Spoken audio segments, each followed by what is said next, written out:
Dans la chambre d'hôpital silencieuse, les moniteurs hurlaient. Ismaël Traoré restait immobile, sa poitrine se soulevant à peine, sa peau exsangue. Les médecins murmuraient d'une voix basse et abattue.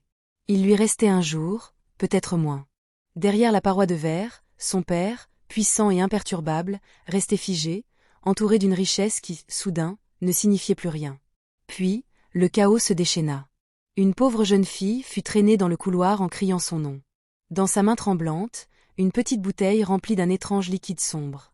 Avant que quiconque puisse l'arrêter, elle se dégagea, se précipita et l'aspergea sur le corps d'Ismaël. Les machines se sont emballées, les infirmières ont hurlé, les médecins ont paniqué, et tout le monde se posait la même question. Qu'avait-elle fait? Avant de commencer, dites-nous d'où vous nous regardez et dans quel fuseau horaire vous êtes dans les commentaires. N'oubliez pas de vous abonner pour découvrir d'autres histoires aussi bouleversantes. Ismaël Traoré était né dans un milieu où les opportunités s'offraient à lui avant même qu'il ne les saisisse. Dès sa naissance, la richesse l'enveloppait comme une seconde peau. Son père, Mamadou Traoré, était l'un des hommes d'affaires les plus influents de la région. Son nom seul pouvait faire taire une salle ou faire basculer les marchés du jour au lendemain. On s'inclinait quand Mamadou parlait. Les gouvernements l'écoutaient. Banques s'attendaient. Mais Ismaël ne se sentait jamais puissant. À 22 ans, il vivait dans un manoir où régnait un vide immense. Les murs étaient en marbre poli, les plafonds d'une hauteur vertigineuse, et pourtant, chacun de ses pas résonnait d'une solitude profonde. Sa mère, Aminata Traoré, était décédée lorsqu'il avait 15 ans. Doucement, dans la douleur, après une courte maladie qu'aucun argent n'avait pu guérir. Depuis, la maison n'avait plus jamais retrouvé sa chaleur. Après sa mort, Mamadou se plongea dans le travail. Les réunions remplacèrent le deuil. Les contrats ont remplacé les conversations. Et Ismaël, encore enfant, a alors appris très tôt, dans le monde de son père, que les émotions étaient des faiblesses et le silence, une force. Devenu un homme, Ismaël était censé hériter de tout, les entreprises, l'influence, le poids du nom Traoré. Mais il ressentait en lui une pression constante, comme une main qui lui serrait la poitrine. Il souriait à la vue des caméras. Il serrait la main de son père quand celui-ci le lui demandait. Il assistait à des galas de charité et à des dîners de conseil d'administration, écoutant des hommes 2 fois plus âgés que lui le complimenter pour des réussites qu'il n'avait pas encore méritées. « Tu as de la chance », lui disait-on toujours. Ismaël ne les corrigea jamais. Ce matin-là, le matin où tout commença, tout avait commencé comme les autres. Le soleil se leva sur la ville, répandant sa lumière dorée sur les tours de verre et les rues animées. Ismaël était assis à la table du petit déjeuner, des aliments intacts refroidissant devant lui. Son père parcourait les actualités sur une tablette, levant à peine les yeux. « Tu as raté le dîner du conseil d'administration hier soir », dit Mamadou d'un ton neutre. Ismaël acquiesça. « Je ne me sentais pas bien. » Mamadou fronça les sourcils. « Tu es jeune et fort. Tu ne rates pas les événements importants parce que tu ne te sens pas bien. » Ismaël ouvrit la bouche pour répondre, mais une douleur aiguë lui déchira l'abdomen. Il haleta, agrippant le bord de la table. La pièce se mit à tourner. Sa vision se brouilla. Ismaël Mamadou leva enfin les yeux, son irritation se muant en inquiétude. Il tenta de se lever, mais n'y parvint pas. L'assiette se brisa lorsqu'il s'effondra sur le sol en marbre. Les domestiques hurlèrent. Quelqu'un appela au secours. Mamadou s'agenouilla près de son fils, la voix tremblante pour la première fois depuis des années. Quelques minutes plus tard, les sirènes retentirent aux portes de l'hôpital et Ismaël fut transporté d'urgence à l'arrière d'une ambulance, un masque à oxygène plaqué sur son visage, tandis que sa conscience vacillait comme un signal qui s'éteint. À l'hôpital, tout se déroula rapidement, et pourtant pas assez vite. Des médecins ont effectué des examens. Des machines ont émis des bips. Des spécialistes ont chuchoté derrière des parois de verre. Mamadou arpentait le couloir, aboyant des ordres dans son téléphone, exigeant des réponses, des résultats, le contrôle d'une situation qui refusait de céder. Les heures passèrent. Puis arriva le docteur Sékou Diallo, le médecin le plus respecté de l'hôpital. Calme, précis, il pesait ses mots. « La maladie est agressive », a-t-il déclaré. « Nous cherchons encore à en déterminer la cause exacte. »« Combien ça va coûter ?» demanda aussitôt Mamadou. « Donnez-moi le prix. » Le docteur Diallo marqua une pause. « Ce n'est pas une question d'argent, » rétorqua Mamadou d'un ton sec. « Tout est une question d'argent. » Le médecin croisa son regard. Pas ça. À la tombée de la nuit, l'état d'Ismaël s'est aggravé. Sa respiration est devenue superficielle. Son pouls faiblissait. Tous les examens se révélèrent non concluants. C'était comme si son corps luttait contre un ennemi invisible, imperceptible pour la médecine moderne. Aux soins intensifs, Ismaël oscillait entre rêve et souvenir. Il revoyait le visage de sa mère, un doux sourire, l'appelant par son nom. Il se souvenait de ses mains caressant ses cheveux lorsqu'il était malade, enfant.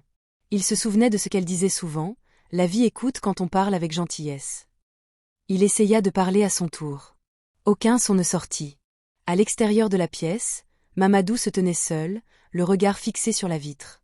Pour la première fois depuis les funérailles d'Aminata, la peur l'envahit. Non pas la peur de perdre son entreprise. Non pas la peur du scandale public. La peur de perdre son fils. Il repensait à toutes les conversations qu'il avait reportées, à toutes les fois où il avait préféré les réunions au repas, le pouvoir au cadeau. Il serra les poings, la colère montant en lui non contre lui-même, mais contre le destin. « Je peux arranger ça », murmura-t-il. « J'arrange toujours les choses. » Mais la nuit s'éternisa. À l'aube, le docteur Diallo revint le visage plus lourd qu'auparavant. « Monsieur Traoré, dit-il d'une voix calme, nous avons fait tout notre possible pour le moment. » Mamadou se redressa. « Qu'est-ce que ça veut dire ? » Cela signifie que le médecin a continué à choisir ses mots avec soin si son état ne se stabilise pas dans les prochaines 24 heures. Nous risquons de le perdre. Le couloir se tut. Mamadou sentit le monde basculer. 24 heures, un jour.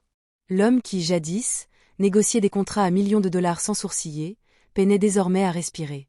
Appuyé contre le mur, il contemplait son reflet dans la vitre. Plus vieux, plus petit, terrifié. À l'intérieur, les machines des soins intensifs poursuivaient leur rythme immuable et indifférent. Et loin de là, dans un coin oublié de la ville, une pauvre fille nommée Astozar s'éveilla d'un sommeil agité, ignorant que le destin avait déjà commencé à la rapprocher d'Ismaël Traoré. Astozar se réveilla avant le soleil, comme toujours. Le toit mince au-dessus d'elle grinçait doucement sous la brise matinale, qui s'engouffrait par les interstices déchirés. Non loin de là, un coq chanta et le bourdonnement lointain de la ville commença à se faire entendre. Moteur, pas, vie qui se met en marche, qui avance, qu'on soit prêt ou non. Astozar resta immobile un instant, fixant le plafond fissuré, écoutant la respiration de sa grand-mère sur le matelas à côté d'elle. Maria Mazar dormait d'un sommeil léger ces derniers temps. L'âge et la maladie avaient considérablement altéré son repos, rendant le sommeil fragile et facilement rompu. Elle observait sa poitrine se soulever et s'abaisser régulièrement pour l'instant, et s'accorda une douce inspiration de soulagement. Leur logement était une simple pièce en bordure du bidonville, rafistolée avec des tôles rouillées et des bouts de bois. Quand il pleuvait, l'eau s'infiltrait. Quand il faisait chaud, la chaleur restait emprisonnée à l'intérieur, comme une punition. Mais c'était chez elle, et surtout, c'était là que Mariama était en sécurité. Astozar se redressa et attrapa le petit sac en tissu glissé sous son oreiller. À l'intérieur se trouvaient des feuilles séchées, des racines et de minuscules flacons, en verre soigneusement étiquetés de la main de sa grand-mère. Elle les manipula avec le même respect que l'on porte alors. « Debout », murmura doucement la voix rauque de Mariama. Astozar sourit et se retourna. « Tu m'as appris que le matin est le meilleur pour écouter, » dit-elle, avant le bruit. Mariama laissa échapper un petit rire. « Tu t'en souviens encore.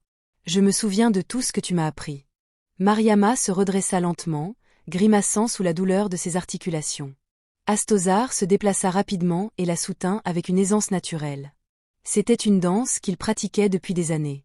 Nul besoin de mots, seule la confiance comptait. Mariama avait jadis été connue dans leur village comme guérisseuse. Les gens parcouraient de longues distances pour la consulter lorsque les hôpitaux étaient trop éloignés ou trop chers. Elle ne demandait jamais d'argent, seulement du respect, de la patience et de la confiance. Mais les temps avaient changé. Les cliniques modernes ont fait leur apparition. Les blouses blanches ont remplacé le savoir ancestral. On se moquait des plantes médicinales et on murmurait des insultes, comme des accusations de sorcellerie, dans le dos de Mariama. Finalement, les visiteurs cessèrent de venir, mais le savoir demeura. « Tes mains sont fermes », dit Mariama en observant Astu préparer un simple thé. « Cela signifie que ton cœur est serein. » Astu ne répondit pas tout de suite. Son cœur n'était pas calme, pas vraiment. Il était fatigué, lourd. Chaque jour était un équilibre fragile entre survie et espoir, ce dernier paraissant souvent le plus fragile des deux. Après avoir aidé sa grand-mère à boire le thé, Astu sortit. Les ruelles étroites entre les maisons commençaient déjà à s'animer. Les enfants couraient pieds nus. Les femmes portaient des seaux d'eau. Les hommes se disputaient bruyamment pour un rien et pour tout. Astu se rendit au marché en bord de route où elle vendait des savons artisanaux et des onguents à base de plantes. Certains jours, elle gagnait assez pour acheter du riz. D'autres jours, elle rentrait les mains vides. Elle se présenta pourtant, en deuil. Astu, appela une voix. Elle se retourna et vit Boubacar, son ami d'enfance, appuyé contre une clôture délabrée. Ses vêtements étaient usés, son regard plus perçant qu'auparavant. « Tu es en avance, dit-elle. Il haussa les épaules. Je n'ai pas dormi. Tu ne dors jamais. Boubacar sourit tristement. Tu parles encore aux plantes, comme si elles te répondaient. Elles écoutent mieux que les humains, répliqua Astu. Il rit, puis devint sérieux. Tu as entendu parler du fils de riche dans l'hôpital privé? Astu marqua une pause. Quel fils de riche? Le fils de Mamadou Traoré Boubacar, dit-il. On dit qu'il est en train de mourir, des villes entières en parlent à voix basse. Astu ressentit une étrange oppression dans sa poitrine. Ce nom réveilla en elle un souvenir inattendu. Celui d'un homme s'étant effondré près des portes de l'hôpital quelques jours auparavant, discrètement, sans éclat. Elle se souvenait s'être agenouillée près de lui tandis que les autres s'écartaient, effrayés. Elle se souvenait de son regard confus, terrifié, bien loin des visages puissants qu'elle avait vus sur les panneaux publicitaires. Elle ne connaissait pas encore son nom. Il avait l'air jeune, murmura Astu. Boubacar haussa un sourcil. Tu l'as vu? Elle acquiesça. J'ai essayé d'aider. Sa famille est arrivée. Ils ont écarté tout le monde. C'est toujours comme ça, dit Boubacar avec amertume. L'argent a plus de poids que la bonté. Astu ne répondit pas. Ses pensées s'étaient déjà égarées ailleurs, vers les histoires de sa grand-mère, vers les avertissements murmurés la nuit. Certaines maladies ne viennent pas seulement du corps, disait Mariama. Elles proviennent d'un déséquilibre. À midi, Astu rentra chez lui. Mariama était réveillée, le regard fixé sur le seuil, comme si elle attendait. « Tu l'as revu ?» dit-elle doucement. Astu se figea. « A vu qui ?» Celui dont l'esprit a frôlé le tien, répondit Mariama. Astu déglutit. On dit qu'il est en train de mourir. Mariama ferma les yeux.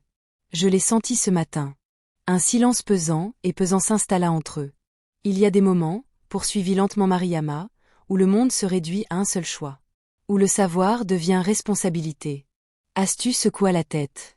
Tu dis toujours que je ne devrais pas me mêler du destin. Je dis qu'il ne faut pas s'en mêler aveuglément, corrigea Mariama. Mais ça, c'est différent.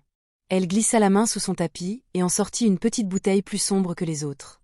Son liquide, presque noir, scintillait légèrement à la lumière. Astu en eut le souffle coupé. Tu as dit que c'était seulement pour le dernier recours, dit Mariama. Pour quand la vie est presque finie. Les mains d'Astu tremblaient. Les hôpitaux vont bien se moquer de ça. Ils vont me traiter de folle. Ils le font déjà, dit doucement Mariama. Mais le rire n'a jamais guéri personne. Astu regarda la bouteille, partagée entre la peur et la détermination. Si je me trompe, commença-t-elle. Mariama posa une main sur la sienne. Alors vous aurez agi en toute vérité. Dehors, au loin, les sirènes hurlaient. Des ambulances se précipitaient vers des lieux où l'espoir s'amenuisait.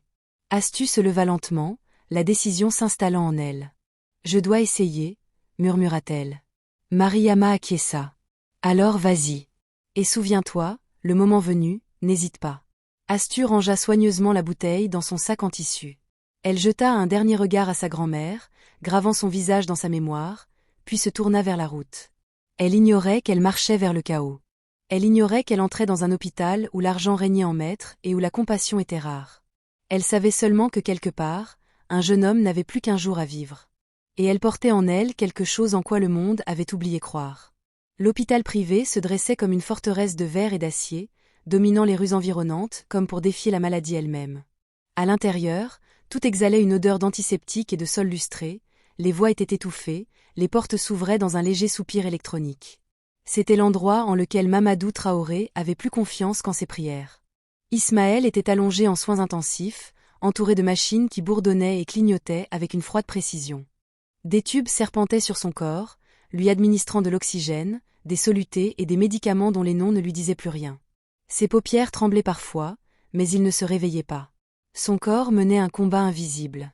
Le docteur Sékou Diallo se tenait au pied du lit, tablette à la main, le front plissé. Il avait déjà examiné les examens d'Ismaël à 3 reprises. Analyse de sang, imagerie, réponse neurologique. Tout semblait indiquer une cause et une cause inconnue. Ça n'a aucun sens, murmura-t-il. L'infirmière Fatoum Diaye ajusta une perfusion à côté de lui. Elle était de garde la nuit où Ismaël avait été admis, et quelque chose dans l'état du jeune homme l'avait inquiété dès le début. Non seulement la gravité, mais aussi la rapidité. Il était en bonne santé, dit-elle doucement. Aucun antécédent, aucun signe avant-coureur. Le docteur Diallo acquiesça. Exactement. Et pourtant, ses organes défaillent un à un. À l'extérieur de la pièce, Mamadou Traoré arpentait la pièce comme un lion en cage.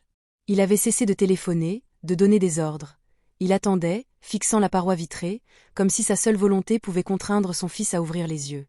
Lorsque le docteur Diallo sortit, Mamadou se retourna aussitôt. « Parlez » ordonna-t-il. Le médecin expira lentement. « Nous effectuons encore des tests, mais je dois être honnête avec vous. » Mamadou se raidit. « L'honnêteté coûte cher. Je peux me le permettre. » Le docteur Diallo croisa son regard. « Cette maladie est agressive et non identifiée.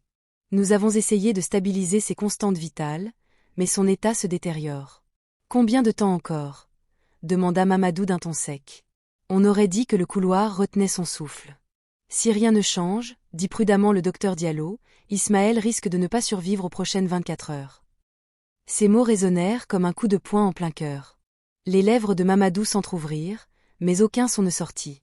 Un instant, le puissant homme d'affaires qui avait écrasé ses concurrents et plié les gouvernements eut l'air d'un homme au bord d'un précipice. 24 heures, répéta-t-il d'une voix rauque. Oui, dit le docteur Diallo. Je suis désolé. Mamadou se détourna, serrant la rambarde si fort que ses jointures blanchirent. Il repensa aux paroles prudentes employées par les médecins à l'époque, à leurs promesses d'espoir qui ne se concrétisèrent jamais. Non, murmura-t-il. Non, pas encore. Derrière lui, l'infirmière Fatou observait en silence, le cœur lourd. Elle avait vu tant de familles se briser dans ces couloirs, mais le déchirement silencieux de Mamadou l'avait profondément marqué. La richesse n'atténuait pas le chagrin. Au contraire, elle semblait l'accentuer. Dans l'unité de soins intensifs, Ismaël remua faiblement. Un léger gémissement s'échappa de ses lèvres. Fatou revint en courant, ajustant les moniteurs et appelant à l'aide. « Ismaël, dit-elle doucement en se penchant vers lui. Tu m'entends ? » Ses doigts tressaillirent. « À peine. » Fatou en eut le souffle coupé. « Docteur » s'écria-t-elle, l'excitation palpable. « Il y a du mouvement. » Le docteur Diallo revint rapidement et vérifia les réflexes, les pupilles et les constantes vitales. Un bref instant, fragile, l'espoir osa faire surface.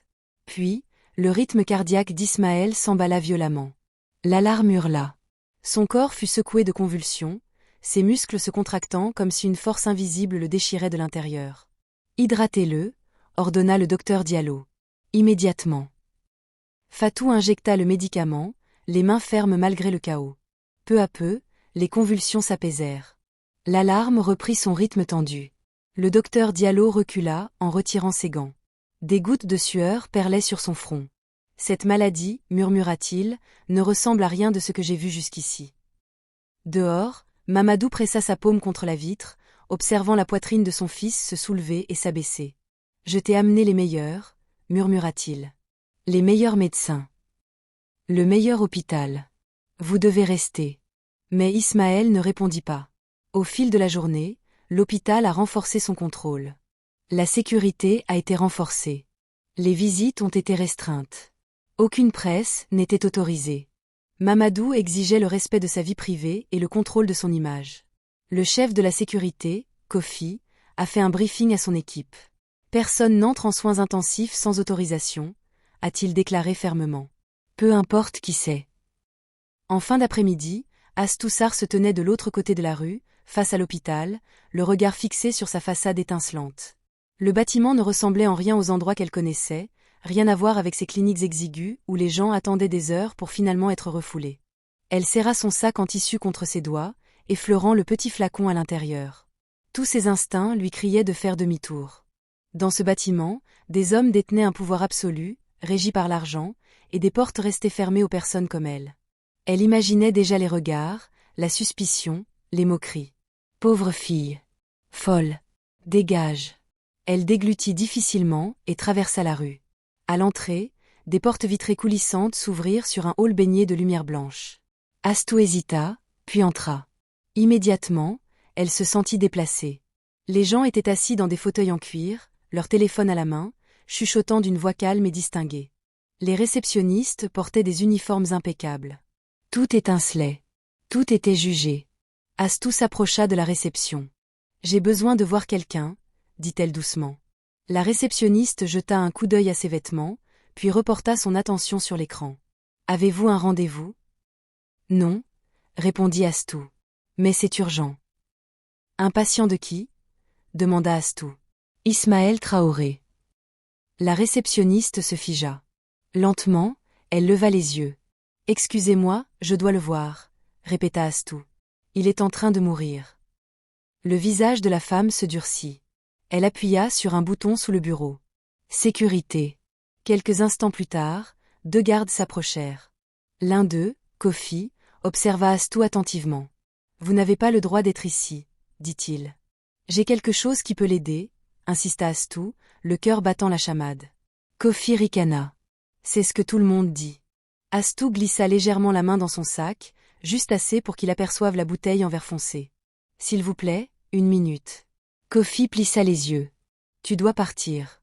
Maintenant. » De l'autre côté du hall, l'infirmière Fatou observait la scène. Un sentiment étrange, indéfinissable, la troublait. Elle s'excusa auprès d'un collègue et s'approcha prudemment. « Que se passe-t-il » demanda-t-elle. « Cette jeune fille prétend pouvoir aider le fils de M. Traoré, » répondit Kofi d'un ton dédaigneux. Fatou regarda Astou. Leurs regards se croisèrent. Peur, détermination et une autre chose, une certitude. « Laisse-moi lui parler » dit Fatou à voix basse. Kofi fronça les sourcils. « Ce n'est pas le protocole. »« Perdre un patient en 24 heures non plus » répondit Fatou. Astou eut une respiration saccadée. « S'il vous plaît » murmura-t-elle. « Je ne serais pas là s'il n'y avait pas de raison. » Fatou hésita, puis hocha lentement la tête. « 1 minute » dit-elle. Elle ne savait pas pourquoi elle faisait ça. Elle sentait seulement que ce moment était important. Bien au-dessus d'eux, le moniteur cardiaque d'Ismaël poursuivait son rythme implacable, décomptant les secondes que personne ne pouvait se permettre de perdre. Astou était assise sur la chaise en plastique dur devant l'unité de soins intensifs, les mains crispées sur ses genoux. La lumière de l'hôpital était trop vive, trop crue, comme si elle était conçue pour effacer toute ombre, et avec elle, tout doute. Mais le doute persistait en elle, lui pesant sur la poitrine à chaque minute qui passait. De l'autre côté du couloir, Mamadou Traoré se tenait seul, le dos droit, le visage impassible. Il ne l'avait pas regardé depuis que la sécurité l'avait amené dans cette salle d'attente, sur l'insistance discrète de l'infirmière Fatou. Pour lui, Astou n'était qu'une interruption, une distraction de plus dans la journée la plus longue de sa vie. Pourtant, elle sentait sa présence comme une chaleur. L'infirmière Fatou, appuyée contre le mur tout proche, les bras croisés, observait les portes des soins intensifs. « Ils font un autre scanner », dit-elle doucement, comme si des mots forts risquaient de faire disparaître tout espoir. Astou acquiesça. « Comment va-t-il » Fatou hésita, encore instable. Astou ferma les yeux un instant. Elle revit le visage d'Ismaël tel qu'elle s'en souvenait, quelques jours plus tôt, avant que ses yeux ne scrutent les siens, la confusion qui s'y lisait lorsque la douleur l'avait plié en 2 près de la porte de l'hôpital. Elle ne savait pas qui il était alors, elle savait seulement qu'il souffrait. « Tu n'as pas l'air surprise » dit soudain Fatou. Astou ouvrit les yeux. « Non. » Fatou l'observa. La plupart des gens trembleraient, pleureraient. Vous entrez dans un hôpital privé en prétendant pouvoir sauver le fils d'un millionnaire mourant. Il faut être fou ou avoir des convictions. Astou déglutit. Ma grand-mère dit que la peur ne disparaît pas quand on est courageux, elle s'apaise simplement. Fatou esquissa un sourire. J'aime déjà votre grand-mère. Soudain, une alarme retentit à l'intérieur du service de soins intensifs. Les 2 femmes se levèrent instantanément. Fatou se précipita vers les portes tandis qu'Astou restait figé, le cœur battant la chamade. Quelques instants plus tard, le docteur Sékou Diallo apparut et retira ses gants. Son expression était méfiante. Mamadou Traoré, appela-t-il. Mamadou se retourna brusquement et s'approcha. Que s'est-il passé ? Le docteur Diallo baissa la voix. Une autre crise. Nous avons réussi à le stabiliser à nouveau, mais son organisme s'affaiblit. Combien de temps ? Demanda Mamadou. Le médecin marqua une pause. Moins que ce que nous pensions. Mamadou serra les mâchoires. Il hocha brièvement la tête une fois et se détourna. Son regard se posa alors sur Astou. Pendant une longue seconde, ils se fixèrent du regard. Elle se leva et s'approcha lentement de lui, d'un pas prudent. « Monsieur, dit-elle d'une voix calme malgré la tempête qui grondait en elle, je sais que vous ne me faites pas confiance. Je comprends pourquoi. Mais votre fils est en train de mourir. » Le regard de Mamadou se durcit. « Croyez-vous que j'ignore ce que je pense ?» répondit doucement Astou. « Que chacun ici fait ce qu'il sait. » Et si leur connaissance ne suffisait pas? Ses lèvres esquissèrent un sourire. « Et toi, tu n'as rien, dit-elle sincèrement. Si ce n'est un savoir transmis de génération en génération. » Superstition, lança Mamadou. Astou secoua la tête. Tradition. Le docteur Diallo s'éclaircit la gorge. Monsieur Traoré, avec tout le respect que je lui dois. Non, l'interrompit Mamadou. Je ne risquerai pas la vie de mon fils avec des légendes. Astou ressentit ces mots comme une gifle. Pourtant, elle ne recula pas. Tu joues déjà, dit-elle doucement. À l'heure. Un silence s'installa. Mamadou jeta un dernier regard vers les portes des soins intensifs. Le bip lointain du moniteur résonnait encore à ses oreilles. Le temps, la seule chose qu'il ne pouvait acheter. Faites-la sortir d'ici, dit-il finalement. Fatou s'avança. Monsieur, j'ai dit faites-la sortir. Les agents de sécurité sont intervenus. Astou a senti des mains lui agripper les bras. Attendez, a-t-elle crié d'une voix pressante. Laissez-moi le voir, s'il vous plaît. 1 minute. Si rien ne change, je m'en vais. Je ne me battrai pas. Mamadou hésita. Dans ce silence, un souvenir le frappa sans prévenir. La voix d'Aminata, douce et insistante. Écoute, Mamadou. Tout ce qui est important ne se crie pas dessus. Il serra les poings, luttant contre le passé. Le docteur Diallo parla avec précaution. Monsieur, médicalement parlant, nous n'avons plus d'option. Mamadou se retourna brusquement. Vous voulez dire que vous la croyez? Le médecin soutint son regard. Je dis que je ne sais plus quoi croire. Le couloir semblait se rétrécir. Mamadou regarda de nouveau Astou. Il le regarda vraiment cette fois. Devant la peur qu'elle ne dissimulait pas, devant la détermination qu'elle ne pouvait réprimer, devant son attitude, comme si elle se préparait déjà aux conséquences. 1 minute, dit-il enfin.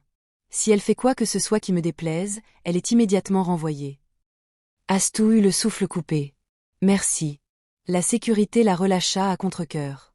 Dans l'unité de soins intensifs, l'air était lourd. Les machines bourdonnaient d'une autorité silencieuse, indifférente à l'espoir humain. Ismaël, pâle, gisait sur les draps blancs, les yeux clos, la poitrine se soulevant irrégulièrement. Astou s'approcha.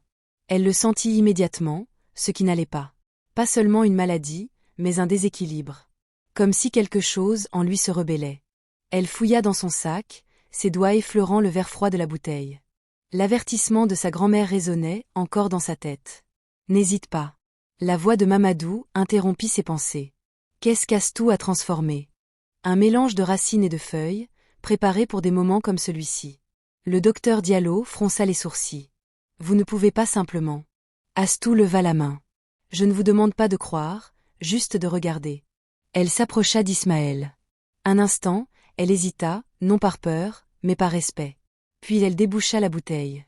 Le parfum était terreux, vif, vivifiant. Elle trempa ses doigts dans le liquide et effleura le front d'Ismaël, puis sa poitrine. Les écrans clignotèrent. « Attends » murmura Astou. Elle prit une inspiration et fit l'impensable. Elle souleva la bouteille et aspergea le torse d'Ismaël du reste du liquide. L'effet fut immédiat. Les moniteurs cardiaques s'affolèrent. Son corps se cambra violemment, un halètement lui arrachant la gorge.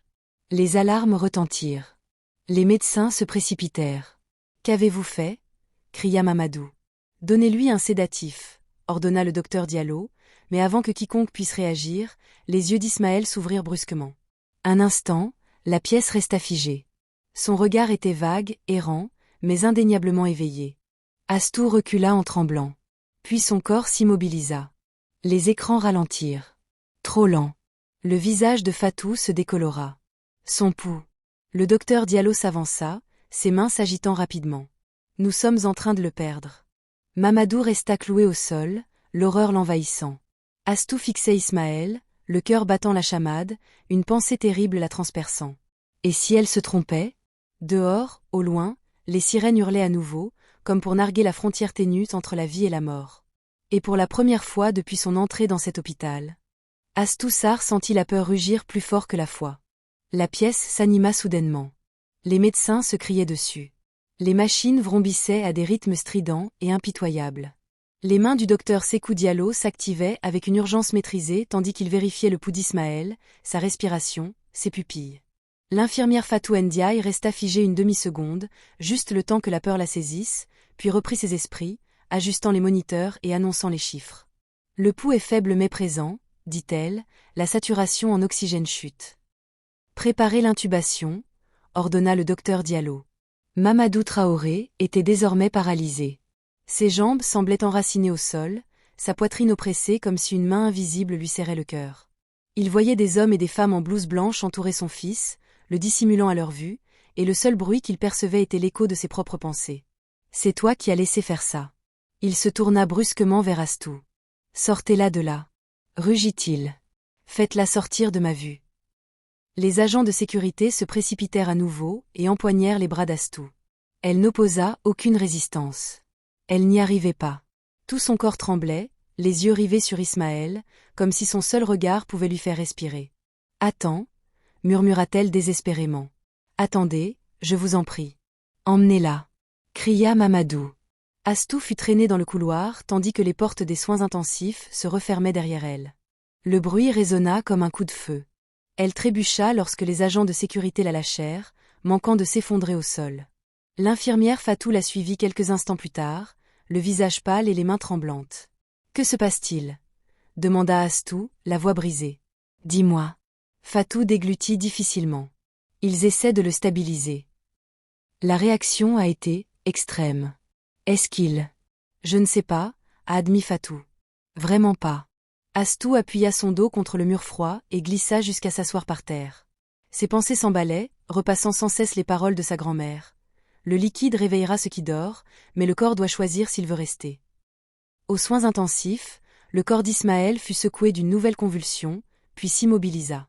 Les moniteurs affichaient un rythme faible mais régulier. « Attendez » ordonna sèchement le docteur Diallo. Tout le monde s'arrête. Le silence se fit dans la pièce, hormis le bruit des machines. Quelques secondes passèrent, puis 1 minute.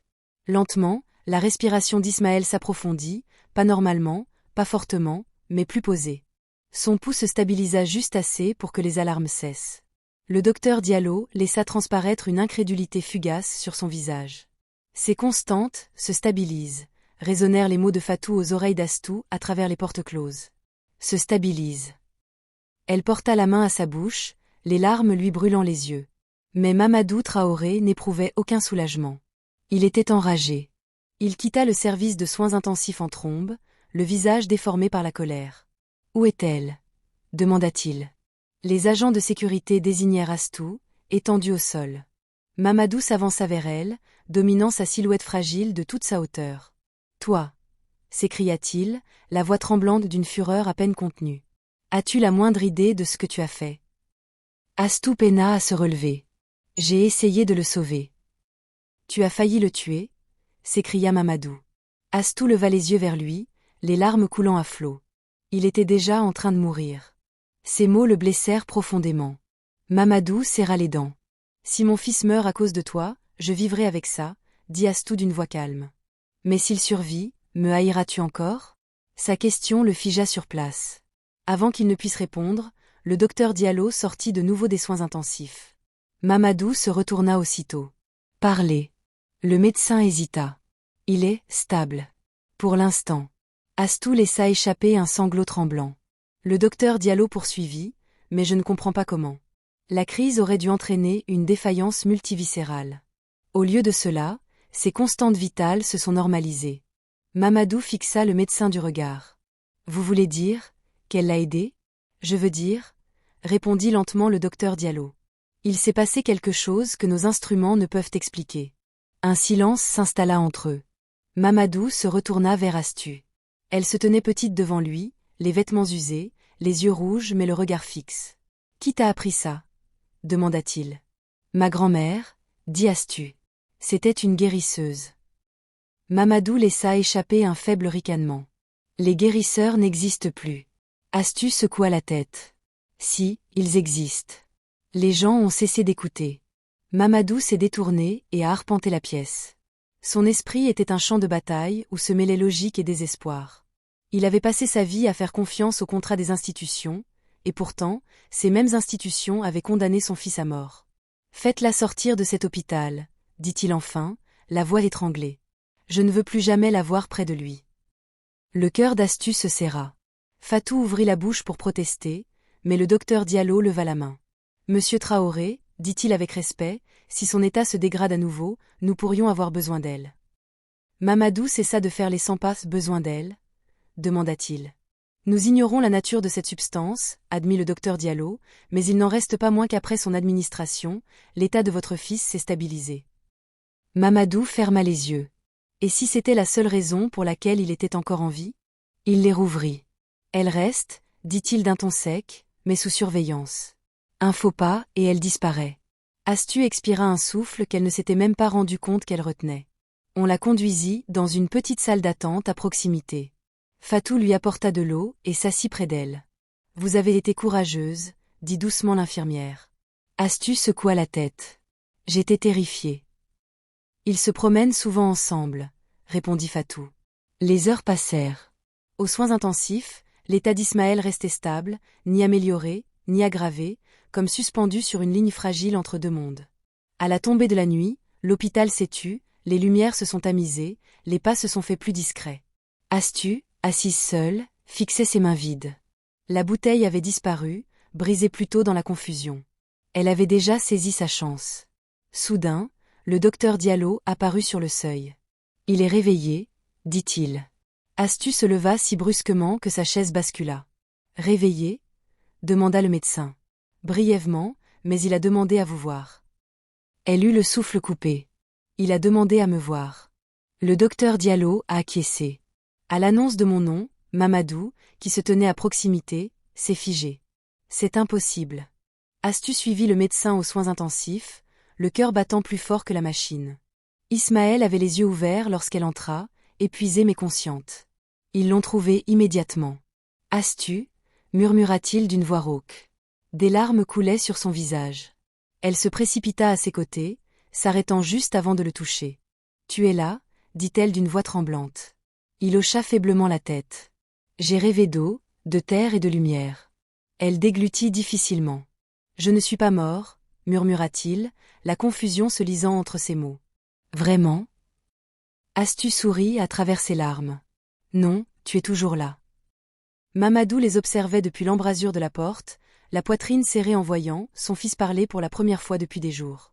Pour la première fois depuis la mort d'Aminata, quelque chose en lui se fissura, l'espoir. Mais alors même qu'il éclosait, une question plus sombre se cachait en dessous.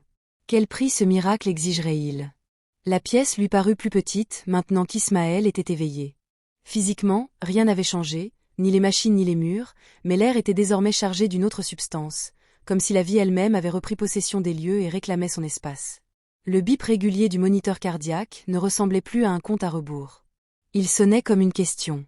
Le regard d'Ismaël se déplaça lentement, s'attardant sur le plafond inconnu, les lumières, les fils reliés à son corps.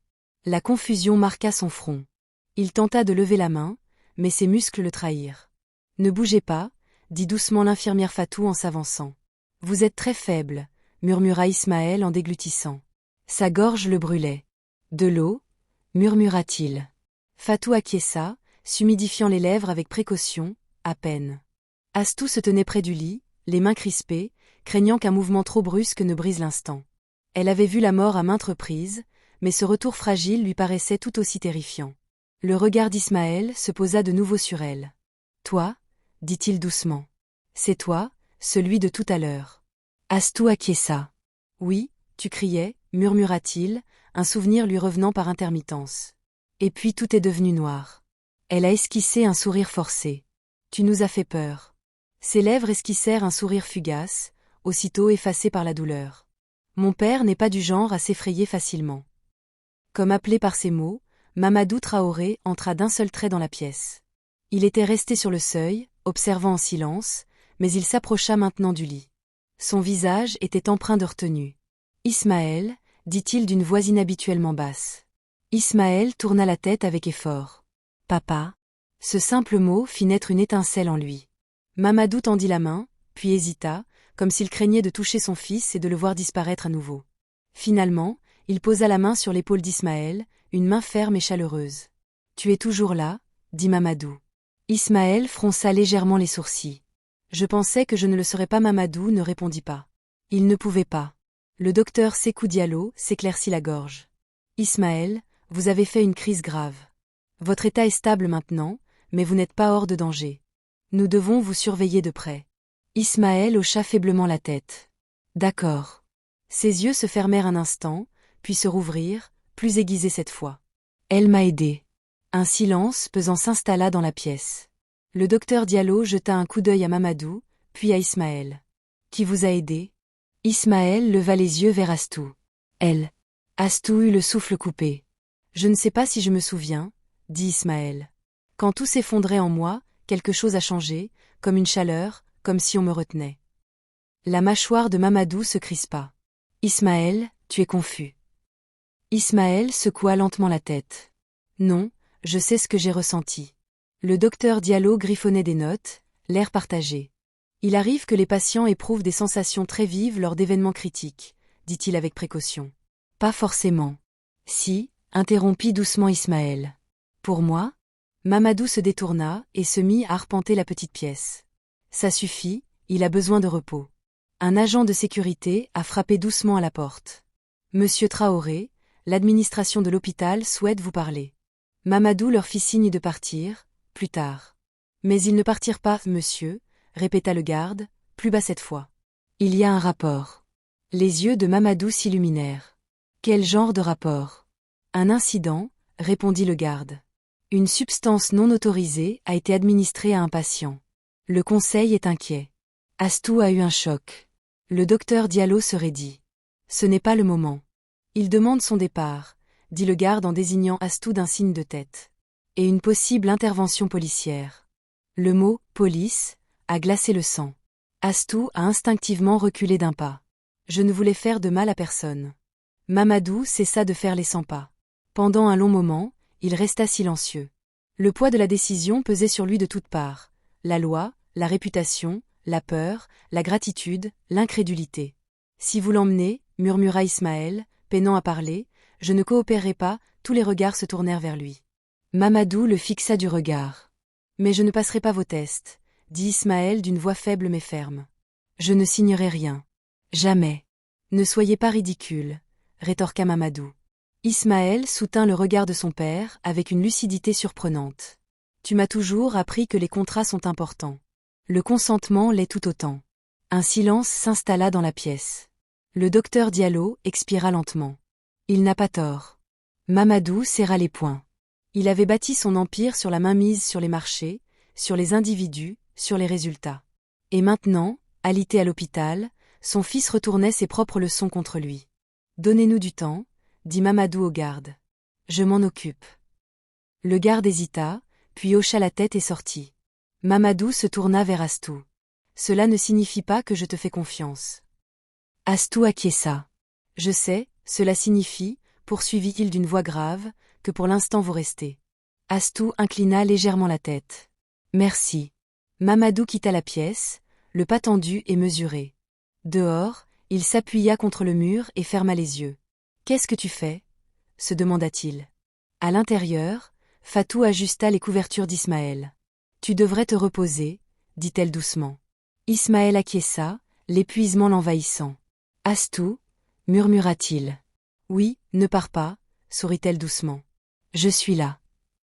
Ses yeux se fermèrent à nouveau, sa respiration lente et régulière.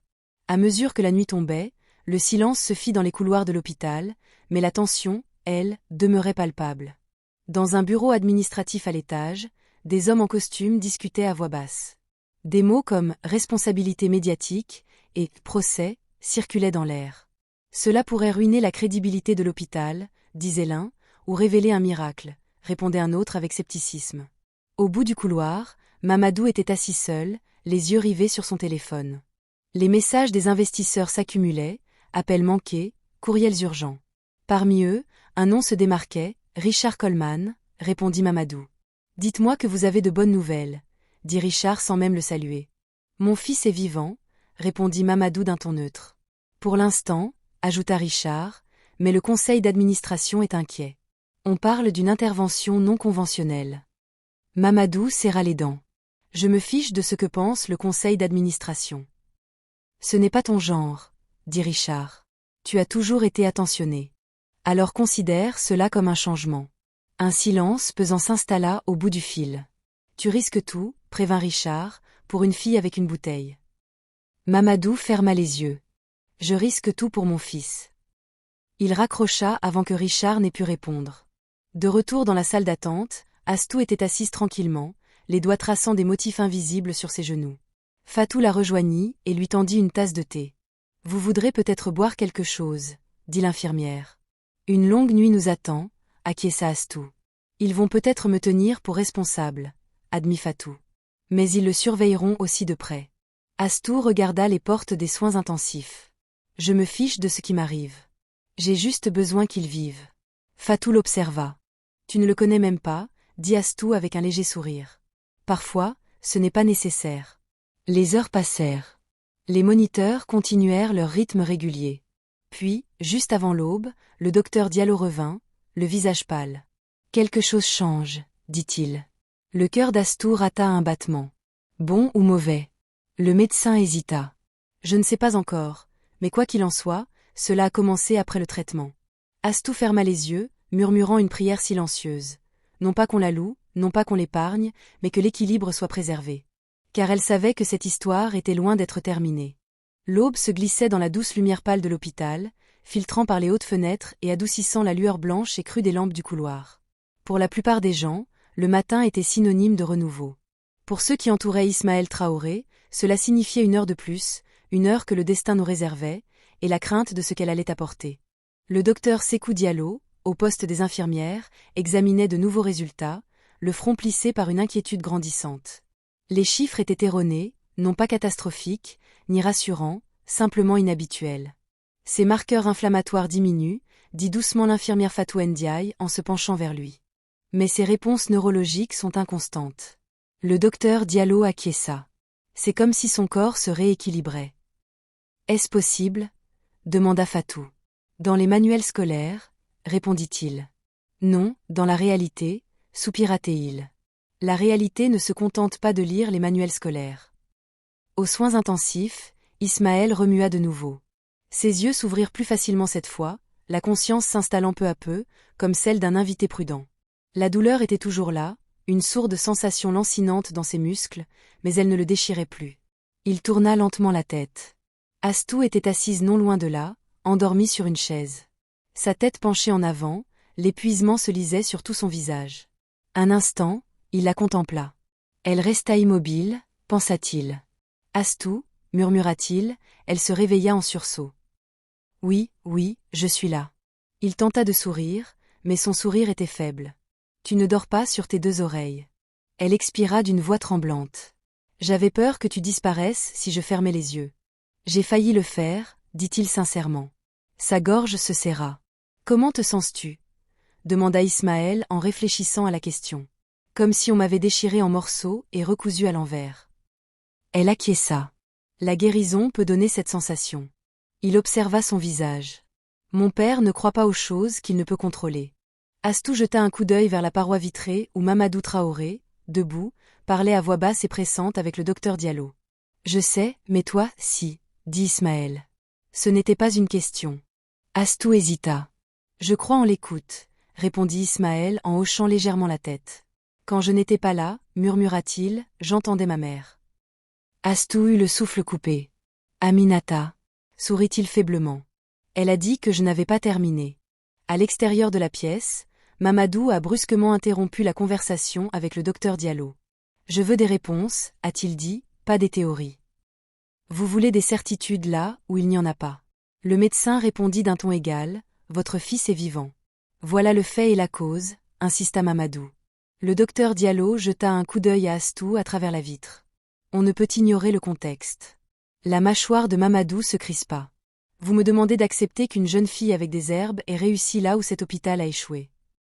Je vous demande, reprit prudemment le médecin, d'accepter que la guérison puisse s'exprimer de plusieurs manières. Mamadou se détourna, la colère bouillonnant sous la surface. Cette conversation n'est pas terminée. Elle fut interrompue par des voix qui s'élevaient dans le couloir. 2 hommes en costume s'approchèrent, le visage crispé par une préoccupation professionnelle. Des administrateurs de l'hôpital. À leur côté marchait le chef de la sécurité, Kofi, dont l'expression restait impassible. Monsieur Traoré, a déclaré l'un des administrateurs, nous devons discuter de l'incident d'hier soir. Mamadou a croisé les bras. Oui, a répondu l'homme, il y a des conséquences juridiques. Un frisson parcourut l'échine d'Astou, tandis qu'elle les voyait lui faire signe. Elle avait administré une substance non autorisée à un patient en état critique. L'administratrice poursuivit, cela nous expose à de graves poursuites. Elle lui a sauvé la vie, lança Mamadou d'un ton sec. On n'en sait rien, rétorqua l'homme. Corrélation n'est pas causalité, murmura Ismaël d'une voix faible, venant de l'intérieur de la pièce. Je sais, tout le monde s'est retourné. Le docteur Diallo s'est écarté, permettant aux administrateurs de voir Ismaël, parfaitement éveillé, alerte, indéniablement vivant. Il a prononcé mon nom, a murmuré Ismaël. Il m'a touché la main. Il a dit au revoir, puis elle m'a retenu. L'administrateur a froncé les sourcils. Avec tout le respect que je vous dois, vous vous remettez d'un traumatisme. Avec tout le respect que je vous dois, répondit Ismaël. Surprenant l'assistance par la fermeté de son ton, il ajouta, je sais faire la différence entre la peur et la lucidité. Mamadou regarda son fils, une lueur de fierté dissimulée sous son inquiétude. Nous n'impliquerons pas la police, déclara-t-il d'un ton décidé. Cela s'arrête ici. L'administrateur hésita. Monsieur Traoré, j'ai dit que c'est terminé, répéta Mamadou d'une voix basse et menaçante. Si vous persistez, je retire mes investissements. La menace a été entendue. Après un silence tendu, les hommes ont hoché la tête d'un air raide et se sont retirés. Estelle expira enfin, retenant son souffle depuis des heures. Plus tard, alors que le jour se levait enfin sur l'hôpital, le docteur Diallo réunit son équipe. Nous surveillons, dit-il. Nous observons. Aucune intervention invasive, sauf en cas d'absolue nécessité. Et la jeune fille ? Demanda une infirmière. Le docteur Diallo regarda Astou. Elle reste. En observateur, Mamadou lui lança un regard noir, mais ne dit rien. Les heures s'écoulèrent dans un calme précaire. Ismaël dormait, puis se réveillait à chaque fois un peu plus fort. Sa fièvre tomba. Son pouls se stabilisa. L'impossible commença à paraître possible. Dans l'après-midi, Mamadou trouva Astou, seul près d'une fenêtre, observant le mouvement de la ville en contrebas. « Tu n'as pas peur ?» dit-il. Astou se retourna. « Si, j'ai peur. »« Alors pourquoi rester ?» demanda-t-il. Elle soutint son regard. « Parce que partir ne changerait rien. Rester pourrait être une bonne chose. » Il l'observa longuement. « Ma femme croyait aux gens comme vous. » Le regard d'Astou s'adoucit. Alors elle comprit. Mamadou hocha lentement la tête, une fissure se formant dans son armure. « Si mon fils survit, le monde posera des questions. » Astou esquissa un sourire. Le monde en pose toujours. À la tombée de la nuit, le docteur Diallo revint avec les examens complémentaires. Ses mains tremblaient légèrement lorsqu'il étendit. « Monsieur Traoré, dit-il d'une voix douce. L'inflammation a considérablement diminué. Le fonctionnement des organes s'améliore. » Mamadou resta bouche bée. « Vous dites ? » Je dis. Interrompit doucement le médecin. « Il pourrait survivre. » Astou ferma les yeux, les larmes coulant à flots. Mais même son espoir grandissait à mesure que l'ombre persistait. Car les miracles, lorsqu'ils se produisent dans des lieux où règne la certitude, sont rarement sans conséquence. Et quelque part dans l'hôpital, des dossiers étaient ouverts, des questions étaient posées. Et les lignes se sont discrètement tracées, préparant le terrain pour la prochaine bataille qu'Astou, Sarr n'avait jamais eu l'intention de livrer. La nuit est revenue à l'hôpital comme une visiteuse prudente, plus silencieuse qu'auparavant, chargée d'attente. Les couloirs ne bruissaient plus de panique, mais la tension persistait dans chaque recoin, mêlée au bourdonnement des machines et au pas feutré des infirmières qui changeaient d'équipe. Ismaïl dormait profondément, non plus d'un sommeil agité et superficiel dû à la douleur, mais d'un repos véritable. Sa poitrine se soulevait et s'abaissait d'un rythme plus régulier, son front était lisse pour la première fois depuis son malaise. Le docteur Sékou Diallo l'observait depuis l'embrasure de la porte, les bras croisés, l'esprit agité malgré son calme apparent. « Ça ne devrait pas arriver », pensa-t-il. Au fil de ses années de pratique, Diallo avait appris à respecter l'incertitude. Mais là, c'était différent. Les données ne collaient pas. La chronologie était illogique. Et chaque piste ramenait à une fillette et sa bouteille, dont l'hôpital ignorait l'identité. Astou était assise près du lit, murmurant à voix basse des mots trop doux pour être des prières et trop intimes pour être des explications. Elle ne demandait rien. Elle écoutait comme sa grand-mère le lui avait appris. Quand Ismaïl remua de nouveau, elle le remarqua immédiatement. Et, dit-elle doucement, du calme. Il ouvrit lentement les yeux. J'ai l'impression de dériver, murmura-t-il. Comme si je n'étais pas vraiment là. C'est normal, répondit Astou. Ton corps retrouve peu à peu ses esprits. Il tourna la tête vers elle. Tu as l'air si sûr de toi. Astou hésita. J'ai l'air optimiste, sourit légèrement Ismaïl. L'espoir est différent quand le temps presse. Elle acquiesça. Et encore plus différent quand on en récupère un peu. Il ferma de nouveau les yeux, sa respiration s'approfondissant, à l'extérieur de l'unité de soins intensifs. Mamadou Traoré était assis seul dans une petite salle de conférence, le regard fixé sur le mur. Son téléphone, posé sur la table, vibrait par intermittence, signalant des messages qu'il refusait de lire. Pour une fois, le pouvoir lui semblait un fardeau qu'il ne savait comment alléger. Ses pensées se perdirent dans le passé, plus loin qu'il ne s'était permis de le faire depuis des années. Sur un petit chemin de village, à Aminata, pieds nus dans la poussière, qui le contredisait d'une voix douce mais ferme. Tu n'es pas obligé de comprendre tout ce qu'elle a dit, tu dois juste le respecter. Il avait ri alors, lui avait dit que le monde changeait, que croire sans preuve était une faiblesse. Et maintenant son fils vivait grâce à quelque chose qu'on ne pouvait prouver. On frappa à la porte, interrompant ses pensées. L'infirmière Fatou entra discrètement, Monsieur Traoré. Il leva les yeux. Comment dort-il ? Demanda-t-elle d'une voix calme. Mamadou acquiesça, bien. Faou hésita. Il y a quelque chose que vous devriez savoir. Il lui fit signe de continuer. La substance qu'Astu a utilisée, j'ai interrogé sa grand-mère à ce sujet. Mamadou plissa les yeux. Tu es allé dans les bidonvilles, dit Fatou en soutenant son regard. Moi, j'y suis allé pour trouver des réponses. Et elle a dit que la mixture n'est pas censée guérir, expliqua Fatou. Elle est censée réveiller la volonté du corps de lutter, de rétablir l'équilibre quand l'esprit faiblit. Mamadou laissa échapper un petit rire moqueur. L'esprit ne figure pas sur les dossiers médicaux. Non, acquiesça Fatou, mais la survie, si. Mamadou se tut de nouveau. Au petit matin, le docteur Diallo prescrivit des examens complémentaires non invasifs, juste de quoi suivre l'évolution de la maladie d'Ismaël. À sa grande surprise, les résultats continuèrent de s'améliorer. Ce n'est pas une rémission, murmura-t-il. C'est un renversement de situation. Au lever du soleil, Ismaël était complètement réveillé. Astu est-elle alors lorsqu'il ouvrit les yeux, le visage fatigué mais rayonnant de soulagement. Bonjour, dit-elle. Il regarda autour de lui, puis la regarda de nouveau. Je suis toujours là. Oui, sourit-elle. Tu le es. Alors je te dois quelque chose, dit Ismaël. Tu ne me dois rien. Il secoua lentement la tête. Je crois que je te dois la vérité. Astu fronça les sourcils. À propos de quoi ? Il déglutit. À propos de ce que je fuyais. Avant qu'elle puisse répondre, Mamadou entra dans la pièce. Sa présence emplit aussitôt l'espace, comme toujours. Mais aujourd'hui, quelque chose avait changé. Le tranchant du commandement s'était émoussé. Ismaël, dit-il.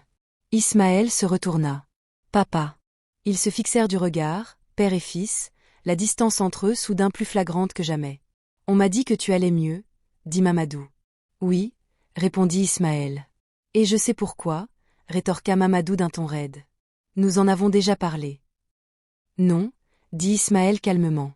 Tu l'as évité. Le silence s'épaissit. Je meurs, poursuivit Ismaël. Pas seulement physiquement, mais intérieurement. Astu observait, le cœur battant la chamade. Je ne voulais pas de la vie que tu avais prévue pour moi, dit Ismaël, sa voix reprenant de la force. L'entreprise, la pression, les faux-semblants. J'avais l'impression d'étouffer chaque jour. Mamadou ouvrit la bouche pour l'interrompre, puis la referma. Je me suis effondré, car mon corps ne pouvait supporter ce que mon esprit refusait, dit Ismaël d'une voix douce. Et quand Astu m'a touché, ce n'est pas le liquide qui m'a sauvé. C'était l'autorisation de lâcher prise. Les mains de Mamadou tremblaient. Tu crois que c'est ma faute ? Demanda-t-il. Je crois qu'Ismaël a répondu doucement que nous n'avions jamais appris à parler. Mamadou se détourna, la mâchoire serrée, les yeux brûlants. Le docteur Diallo s'éclaircit la gorge. Le stress émotionnel peut aggraver des problèmes sous-jacents, a-t-il déclaré avec précaution. Bien que je n'ai jamais vu cela se manifester ainsi. Astu parla à voix basse. La douleur finit toujours par s'échapper. Mamadou la regarda d'un air sévère, puis baissa soudainement la tête. Pendant des années, dit-il à voix basse. Je croyais que le contrôle était une protection. Je pensais que si je construisais suffisamment de murs, rien ne pourrait atteindre ma famille. Il regarda Ismaël. J'avais tort. Ismaël tendit la main et la posa faiblement sur celle de son père. Nous avons encore le temps. Mamadou hocha lentement la tête, les larmes finissant par couler. Mais à l'extérieur, les conséquences se faisaient sentir. Les responsables de l'hôpital se réunissaient en petits groupes à voix basse. Des dossiers furent compilés, des rapports réécrits. Et un nom revenait sans cesse. Astu, Sarr, elle est un fardeau, insistait une voix. C'est un miracle, rétorqua un autre. C'est un problème, conclut un troisième. Dans l'après-midi, Mamadou fut convoqué à une réunion privée. Cette situation ne doit pas être rendue publique, déclara le président. Si la rumeur se répand qu'un remède traditionnel a réussi là où la médecine moderne a échoué, vous passerez pour incompétent, conclut froidement Mamadou. Oui, admit l'homme. Et si mon fils survit? Demanda Mamadou. Un silence s'installa dans la salle. Puis le président déclara prudemment, nous maîtrisons le récit. Mamadou se leva. Non, non, répéta l'homme. Pas de mensonge, dit Mamadou. On ne peut pas l'effacer. Le président fronça les sourcils. Vous mettez votre réputation en péril, rétorqua Mamadou d'un ton plus dur. Je l'ai déjà fait, pour mon fils. En quittant la chambre, Mamadou comprit que quelque chose avait changé pour toujours, non seulement chez Ismaël, mais aussi en lui-même, de retour aux soins intensifs. Astu était assis auprès d'Ismaël, ignorant tout des luttes qui se livraient dans cette chambre close. J'ai entendu des voix, dit doucement Ismaël, quand j'étais entre eux. Qu'ont-elles dit? Elles n'ont rien dit, répondit-il. Ils attendirent. Astu sourit doucement. Alors tu as choisi de revenir, dit-il en hochant la tête. J'ai choisi de vivre. Et avec ce choix, l'histoire de la maladie s'est discrètement transformée en quelque chose de bien plus dangereux, la vérité. L'hôpital a changé de ton dès que le mot « guérison » a été évoqué. Aucune annonce officielle n'a été faite. Aucune banderole n'a été déployée. Aucune déclaration publique ne fut faite. Mais la façon dont les gens marchaient, dont les infirmières chuchotaient, dont les médecins s'attardaient un peu plus longtemps devant la chambre d'Ismaël Traoré, tout avait changé. L'espoir, jadis perçu comme un fardeau, planait désormais, pesant, comme une ombre. Ismaël se redressa pour la première fois ce matin-là, soutenu par des oreillers et des mains attentives. Son teint était encore pâle, mais ses joues avaient retrouvé des couleurs. Sa respiration n'était plus un effort. Cela semblait intentionnel. Astu se tenait près de la fenêtre, observant les rayons du soleil se répandre sur le sol. « Tu es censé te reposer, » dit-elle sans se retourner. Ismaël esquissa un sourire. « Moi ? Rester assis me paraît insurmontable. » Elle se tourna, observant son visage avec un mélange de soulagement et d'inquiétude. « Ne te précipite pas. Je ne le ferai pas, promit-il. Puis, après une pause, « Mais je ne veux pas non plus passer à côté de ça. » « Par quoi ? » « Par le fait d'être en vie. » Sa gorge se serra. « Tu as fait peur à beaucoup de gens. »« Je me suis fait peur, » admit-il. L'infirmière Fatou entra discrètement, son bloc-notes sous le bras. « Ces constantes sont stables, » dit-elle, esquissant un sourire. Le docteur Diallo souhaite faire un autre scanner plus tard dans la journée. Ismaël acquiesça. « Dis-lui merci. » Fatou hésita. « Il y a autre chose. » Les épaules d'Astu se tendirent. L'administration a demandé une déclaration officielle, poursuivit Fatou. De nous tous, fit Ismaël en fronçant les sourcils. À propos de quoi? À propos de l'incident, répondit Fatou. Ils veulent documenter précisément ce qui s'est passé. Astu détourna le regard. Ismaël suivit son regard. Ils veulent se protéger. Fatou acquiesça. Oui, et si la vérité ne leur convient pas? Demanda Ismaël. Ils vont le remodeler, dit Fatou d'une voix calme. Un silence s'installa entre eux. Plus tard dans l'après-midi, le docteur Sékou Diallo se tenait devant un mur de scan lumineux, le visage impassible. Les données révélaient une histoire qu'il n'aurait jamais imaginée. L'inflammation a diminué de près de 60%, a-t-il dit lentement. Le fonctionnement des organes se stabilise. Ce n'est pas un regain de forme passager. Mamadou Traoré se tenait à côté de lui, les bras croisés. Vous voulez dire qu'il va se rétablir? Je disais que Diallo avait corrigé qu'il se remettait. Mamadou ferma les yeux et expira. Le poids qu'il portait depuis des jours se déplaça, sans disparaître complètement, mais suffisamment pour qu'il puisse respirer. Et maintenant? Demanda-t-il. Diallo se tourna complètement vers lui. Maintenant, nous répondrons aux questions. Celles du conseil d'administration, des autorités de régulation, et du monde entier si l'affaire est rendue publique. La mâchoire de Mamadou se crispa, et Diallo comprit immédiatement de qui il parlait. Elle complique tout. Elle a sauvé mon fils, dit Mamadou d'un ton neutre. Diallo acquiesça, et c'est précisément là le problème. Dans une petite salle de conférence à l'étage, Astou était assise seule, les mains jointes sur les genoux. La chaise était trop molle, la table trop polie. Tout dans cette pièce semblait conçu pour intimider. 2 administrateurs entrèrent, suivis du chef de la sécurité, Kofi. Madame Sarr, l'un des hommes, esquissa un sourire crispé. Merci d'avoir accepté de nous parler. Je n'ai pas donné mon accord, répondit calmement Astou. On me l'a ordonné. Le sourire s'estompa. Il nous faut des éclaircissements, reprit l'homme. Qu'avez-vous donné exactement au patient? Astou le regarda droit dans les yeux. Une préparation de ma grand-mère, pour les urgences, précisa le second administrateur. Astou secoua la tête. Ce savoir ne m'appartient pas. Kofi se remua, mal à l'aise. Vous admettez donc, a déclaré le premier homme, que vous avez administré une substance inconnue à un patient gravement malade sans son consentement. J'avais son consentement, répondit Astou d'une voix calme. Les 2 hommes échangèrent un regard. Il était inconscient, dit le second. Pas complètement, répondit Astou. La porte s'ouvrit brusquement. Mamadou Traoré entra dans la salle, et sa présence imposa un silence immédiat. Cette réunion est terminée, déclara-t-il. Les administrateurs se levèrent. Monsieur Traoré, avec tout le respect que je vous dois. Mon fils est vivant, dit froidement Mamadou, et c'est grâce à elle. Ce n'est pas légal, je m'en fiche, rétorqua Mamadou. Vous ne la menacerez pas, vous ne la réduirez pas au silence et vous ne réécrirez pas les faits. Le premier administrateur déglutit. Cela pourrait nuire à la crédibilité de l'hôpital. Mamadou se pencha en avant, le regard perçant. Alors, peut-être que l'hôpital devrait se demander pourquoi la crédibilité compte plus que la vérité. Il se tourna vers Astou. Vous pouvez y aller. Astou se leva lentement, le cœur battant la chamade. Merci. En quittant la pièce, Mamadou ajouta à voix basse, reste près d'Ismaël. Le soir même, Ismaël subit une nouvelle série d'examens. Cette fois, les résultats furent sans équivoque. Le docteur Diallo a réuni l'équipe. Nous assistons à une guérison qui contredit notre pronostic initial, a-t-il déclaré. Ce cas sera examiné, étudié et questionné. Et il a blâmé un jeune médecin, a-t-on demandé.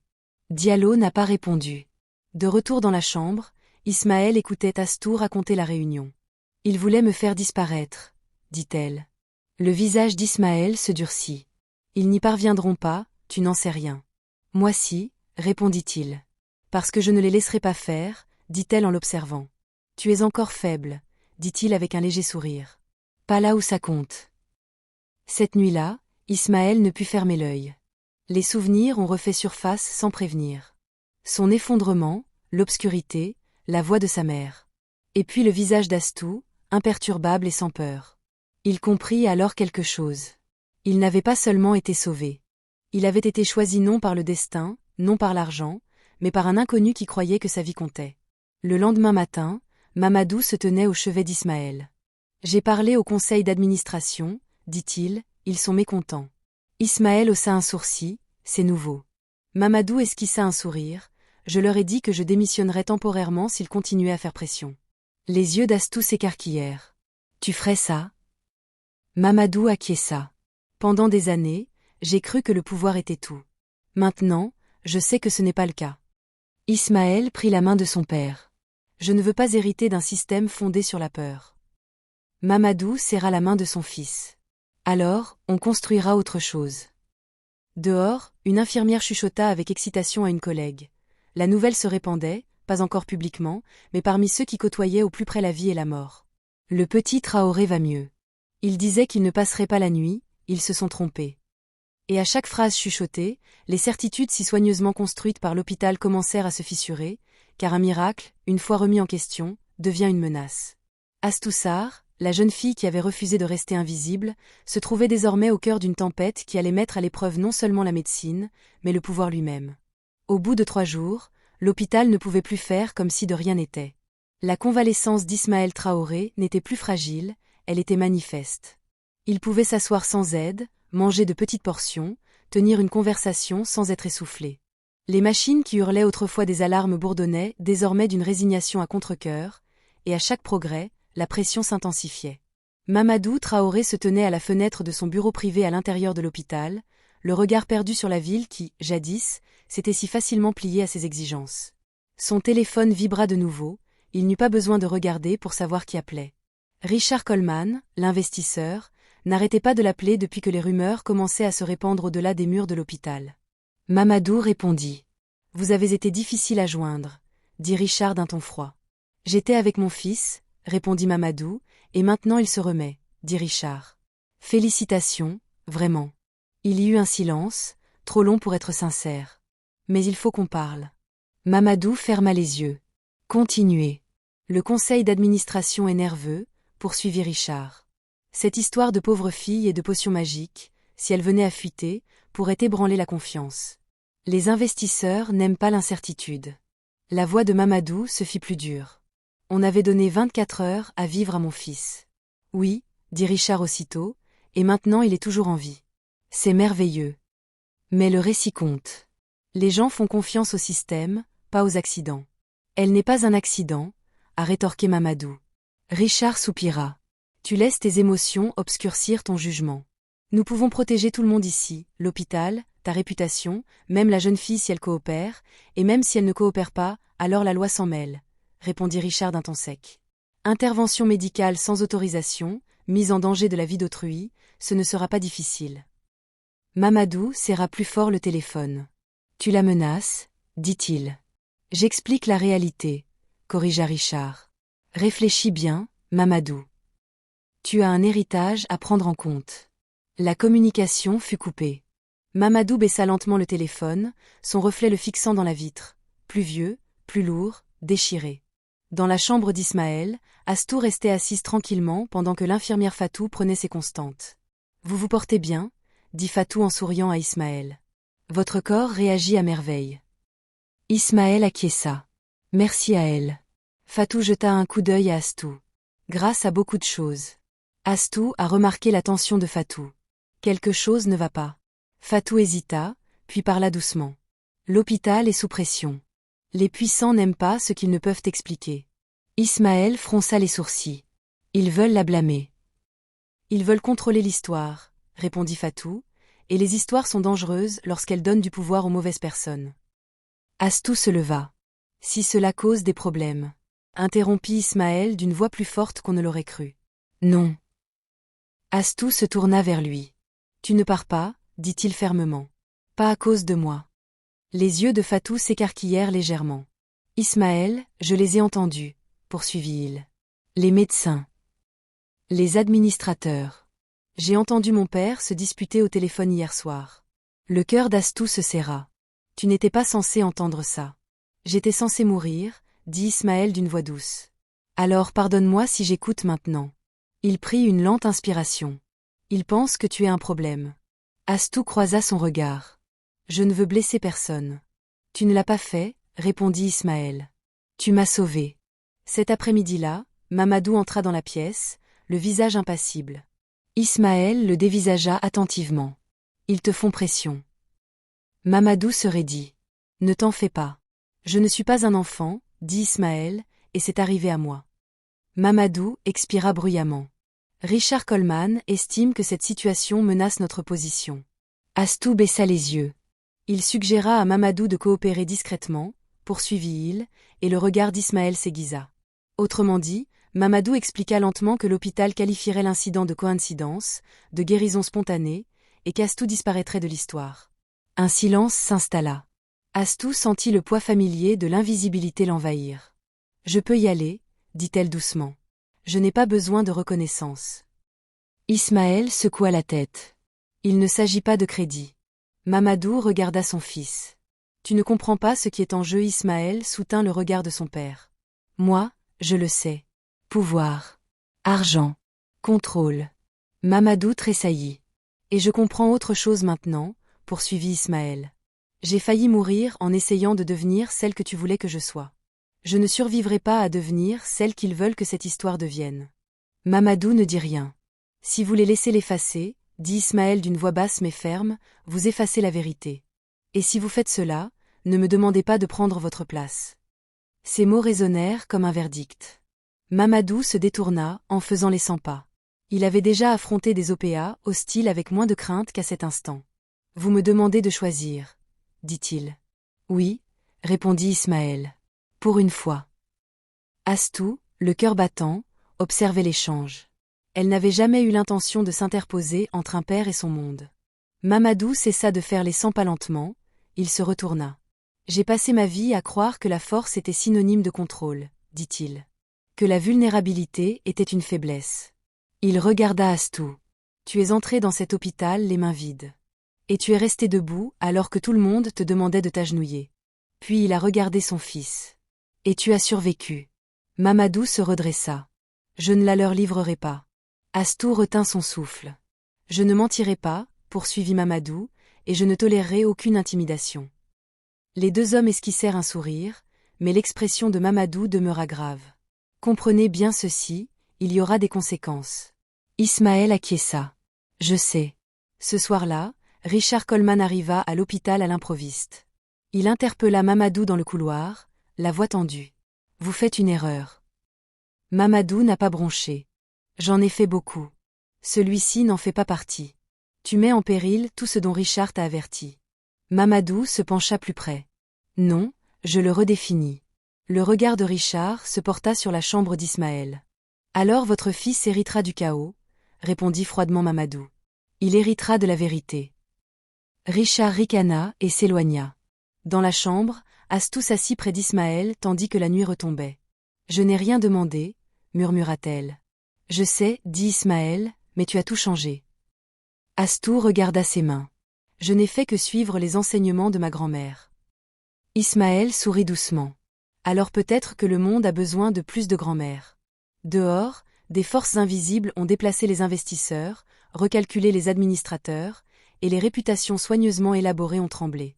Car pour la première fois, Mamadou Traoré avait choisi la vie plutôt que le pouvoir. Et ce choix ne resterait pas sans contestation. Le 4e matin arriva sans tambour ni trompette, mais porteur d'une certitude tranquille qui avait fait défaut au précédent. Ismaël s'éveilla avant l'aube, l'esprit clair comme il ne l'avait pas été depuis des semaines. La douleur dans son corps demeurait profonde, sourde, tenace, mais elle ne l'effrayait plus point et la douleur, comprit-il, était différente de la mort. La douleur lui confirmait qu'il était toujours là. Il se redressa prudemment, sans aide. Le mouvement lui fit légèrement tourner la tête, mais cela passa. Lorsqu'il inspira, ses poumons se remplirent complètement et régulièrement. Il ferma les yeux, savourant le simple miracle de l'air. Astou s'était rendormi dans le fauteuil, le menton replié contre sa poitrine. Une main crispée sur la bandoulière de son sac en toile usée, comme une bouée de sauvetage, Ismaël l'observait en silence.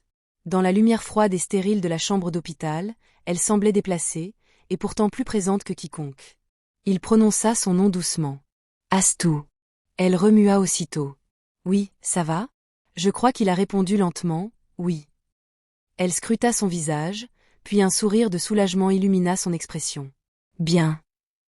L'infirmière Fatou entra quelques instants plus tard, les yeux écarquillés en voyant Ismaël assis tout seul.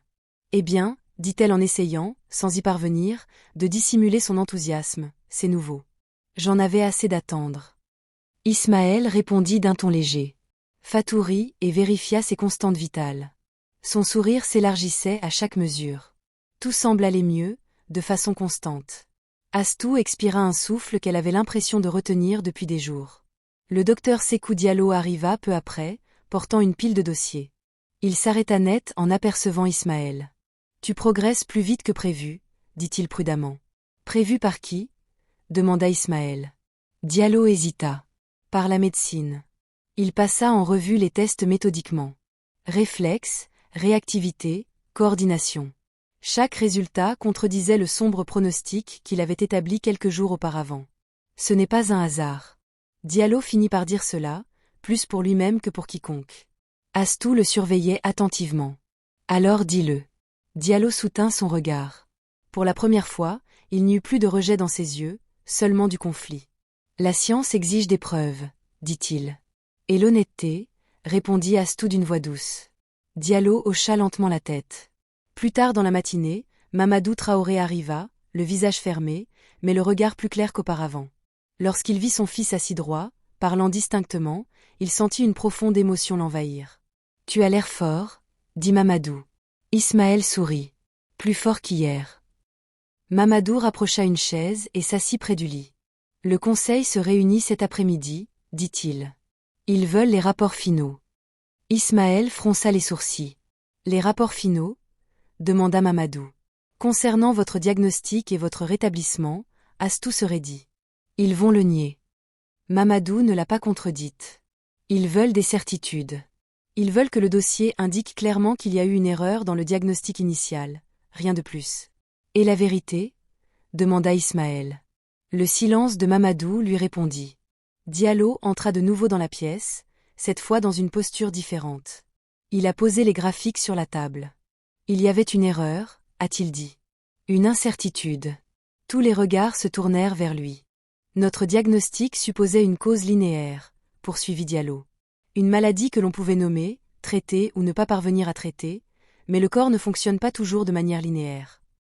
Mamadou haussa un sourcil. Tu veux dire que tu avais tort ? Diallo acquiesça d'un signe de tête. Oui. Astou eut le souffle coupé. Et je suis prêt à le dire, ajouta Diallo, même publiquement s'il le faut. Mamadou l'observa. Cela aurait des conséquences, je le sais, répondit Diallo, mais le silence aussi. Le silence retomba dans la pièce. Cet après-midi-là, Mamadou traversa la ville en voiture pour se rendre dans un quartier qu'il n'avait jamais visité. Les rues étaient étroites, les immeubles se serraient les uns contre les autres, la richesse se perdait dans la poussière et le bruit. Il s'arrêta devant une petite structure rouillée, rafistolée de tôle et de bois. « C'est ici », dit le chauffeur d'un ton incertain. Mamadou acquiesça et descendit. À l'intérieur, Mariam Assar était assise sur une natte tressée, le dos frêle mais le regard vif. Elle leva les yeux à l'entrée de Mamadou, comme si elle l'attendait. « Tu as pris ton temps », dit-elle calmement. Mamadou se figea. « Vous savez qui je suis, je sais qui est votre fils, » répondit Mariam, « et qui vous étiez. » Il déglutit. « C'est toi qui lui as appris. » Mariam acquiesça. « Je lui ai appris à écouter. » Mamadou hésita, puis inclina légèrement la tête. « Merci. » Mariam l'observa longuement. « Après la peur, la gratitude est facile, » dit-elle. « Ce qui compte, c'est ce que tu feras une fois la peur disparue. » Mamadou croisa son regard. « Je ne les laisserai pas l'effacer. » Mariam esquissa un sourire. « Tant mieux, car l'équilibre exige d'être reconnu. » À l'hôpital, la tension était palpable tandis que les administrateurs se réunissaient. Des papiers furent mélangés. Des mots comme risque, crédibilité et précédent emplissaient la pièce. « On ne peut pas parler de miracle, » insista un homme. « Alors, présentez-le comme une preuve d'humilité, » répondit le docteur Diallo. Des murmures parcoururent le groupe. Mamadou se leva. « Mon fils est en vie parce que vous n'aviez pas toutes les réponses, » dit-il. « Elle non plus. » Il fit un geste vers Astou, mais elle agit lorsque le doute s'installa. Le président fronça les sourcils. « Monsieur Traoré, avec tout le respect que je vous dois, » intervint Mamadou, « cet hôpital existe pour sauver des vies, pas pour protéger les égaux. » Un silence s'ensuivit. Le soir venu, une décision fut prise. L'hôpital publierait un communiqué reconnaissant une erreur de diagnostic initial, suivie d'une guérison inattendue. Pas de nom, pas de démenti, pas d'accusation. Ce n'était pas tout ce qu'Astou méritait, mais c'était déjà ça. Ismaël écouta son père lui expliquer la situation. « Ils ne te feront pas de crédit, » dit Mamadou d'une voix calme. « Mais ils ne te puniront pas non plus. » Astou acquiesça. « Je ne suis pas venu pour obtenir des crédits. » Ismaël fronça les sourcils. « Vous méritez mieux que le silence. » Elle sourit doucement. « Parfois, survivre suffit. » La nuit tombée, le docteur Diallo revint une dernière fois. « Vous sortirez des soins intensifs demain, » dit-il à Ismaël. « Rétablissement général. » Ismaël acquiesça. « Merci. » Diallo se tourna vers Astou. Et sachez que vos actes nous ont forcés à nous confronter à nos limites. Astou inclina la tête. Les limites ne sont pas des échecs, dit-elle, ce sont des invitations. Diallo esquissa un sourire. Plus tard, alors que les lumières s'éteignaient et que le silence régnait dans l'hôpital, Ismaël, allongé, fixait le plafond. « J'ai failli ne pas revenir », murmura-t-il. Astou s'assit à ses côtés. « Mais tu l'as fait. » Il se tourna vers elle. « Parce que quelqu'un a cru que je pouvais le faire. » Hors de la ville, on respirait sans se douter qu'une limite avait été franchie, non par le pouvoir ou la politique, mais par un acte de courage discret qui refusait de s'effacer. L'hôpital publia son communiqué le lendemain matin. Il était soigné, impeccable, d'une neutralité presque froide. Un diagnostic initial erroné a été corrigé après des examens complémentaires. La patiente a bien répondu aux soins de soutien et son état se stabilise. Aucun épisode de panique, aucune mention de 24 heures, et certainement aucune allusion à une pauvre petite fille avec un biberon. Mamadou Traoré lut la déclaration 2 fois, puis posa lentement le papier. « Voilà, » dit-il. Le docteur Sékou Diallo acquiesça. C'est cette version qui permet à l'hôpital de tenir debout. « Et la vérité ?» demanda Mamadou. Diallo croisa son regard. « La vérité est vivante, dans votre fils. » Cet après-midi-là, Ismaël a été transféré hors des soins intensifs. Les infirmières ont poussé son lit dans le couloir, tandis que le personnel interrompait son travail. Certains esquissaient de petits sourires, d'autres hochaient la tête, incrédules. La nouvelle s'était répandue discrètement parmi eux. Ils savaient ce que le communiqué ne disait pas. Astou marchait à côté du lit, à quelques pas les uns des autres. Pour la première fois depuis son arrivée à l'hôpital, elle ressentit une sorte de soulagement dans sa poitrine. « Tu es officiellement ennuyeux maintenant » lança-t-elle en plaisantant. Ismaël laissa échapper un petit rire. « Je préfère l'ennui. » Ils l'ont installé dans une salle de réveil baignée de lumière. Pas de machine hurlante, pas de parois de verre le séparant du monde. Un lit, une fenêtre, et le bruit de la vie qui continue. L'infirmière Fatou ajusta ses oreillers. « N'en faites pas trop, » dit-elle. « Je serai sage, » promit Ismaël. Après son départ, un silence apaisant, presque sacré, envahit la pièce. Puis Ismaël prit la parole. « Mon père a peur, » dit-il. Astou le regarda, peur de te perdre, de perdre le contrôle.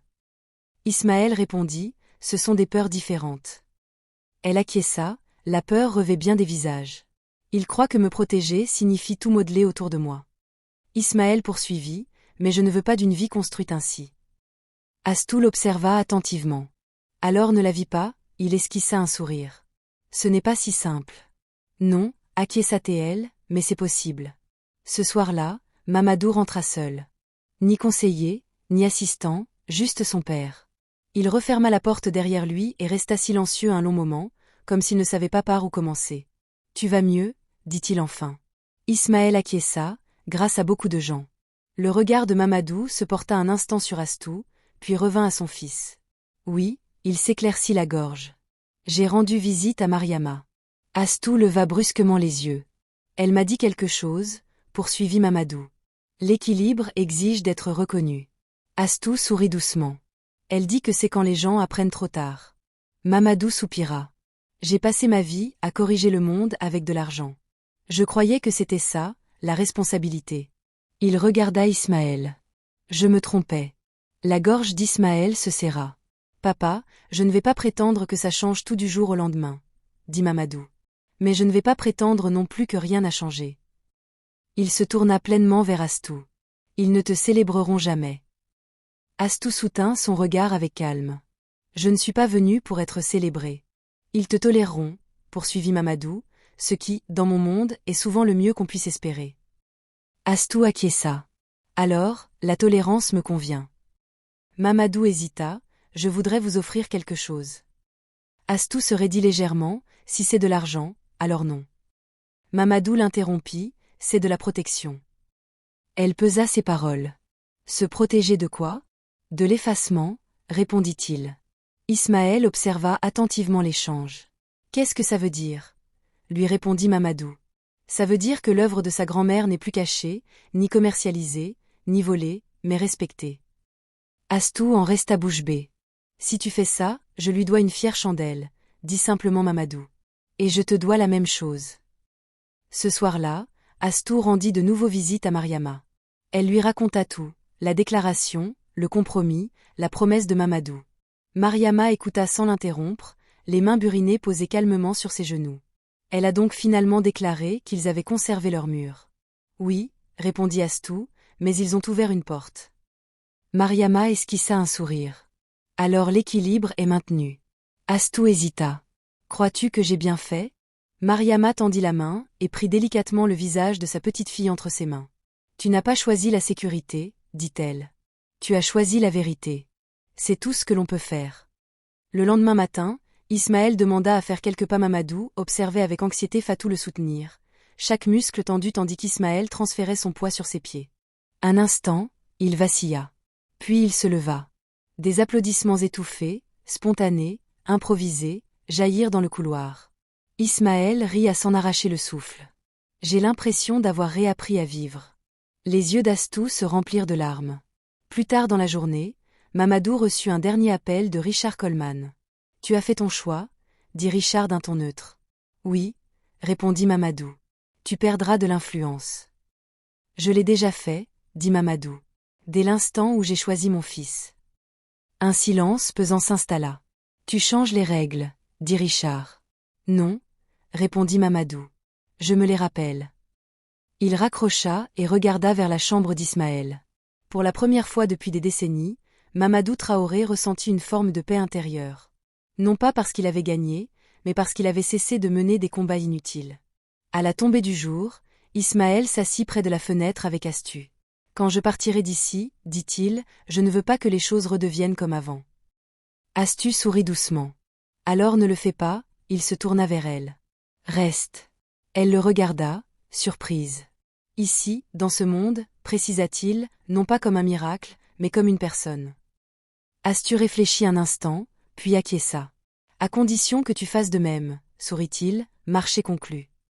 Dehors, les lumières de la ville scintillaient, inconscientes du déroulement d'un événement bien plus discret qu'un scandale. Un homme avait survécu, un père avait changé, et une jeune fille, refusant l'invisibilité, avait bouleversé les rapports de force sans jamais les avoir sollicités. Quitter l'hôpital était plus étrange qu'y entrer. Les portes automatiques s'ouvrirent dans un léger sifflement, et la lumière du soleil inonda la pièce, trop vive, trop ordinaire, comme si rien d'extraordinaire ne s'était produit entre ces murs. Ismaël s'arrêta dans son fauteuil roulant sur le seuil, clignant des yeux face à la lumière. Pendant des jours, l'hôpital avait été son univers entier. La ville attendait, bruyante et impatiente, sans se rendre compte à quel point elle avait frôlé sa disparition. Astou se tenait à ses côtés, une main posée délicatement sur le dossier de la chaise. Mamadou marchait quelques pas devant, encadré par des gardes du corps qui gardaient une distance respectueuse. Ce n'était pas une séance de questions-réponses avec la presse, pas de caméra, pas de déclaration. Mamadou y avait tenu. « C'est irréel » murmura Ismaël. Astou sourit. « C'est toujours ce que l'on ressent au début en situation de survie. » Ils montèrent dans la voiture en silence. Tandis que la voiture s'éloignait, Ismaël vit l'hôpital s'éloigner dans le rétroviseur. Le bâtiment de verre paraissait plus petit à présent, moins forteresse, plus lieu contraint de reconnaître ses limites. Chez eux, le manoir les accueillit avec ses sols cirés et ses pièces à l'acoustique vibrante. Les serviteurs, alignés, s'inclinaient respectueusement. Un soulagement fugace traversa leur visage à la vue d'Ismaël vivant et arborant un léger sourire. Mais quelque chose avait changé. La maison n'avait plus rien d'un sanctuaire dédié au contrôle. Mamadou le remarqua immédiatement. Il ralentit le pas, sa voix s'adoucit lorsqu'il s'adressa au personnel. « Préparez-les les, dit-il. Calme, lumière. Et retirez la table de réunion. » Le maître d'hôtel hésita. « Monsieur, la retirer ?»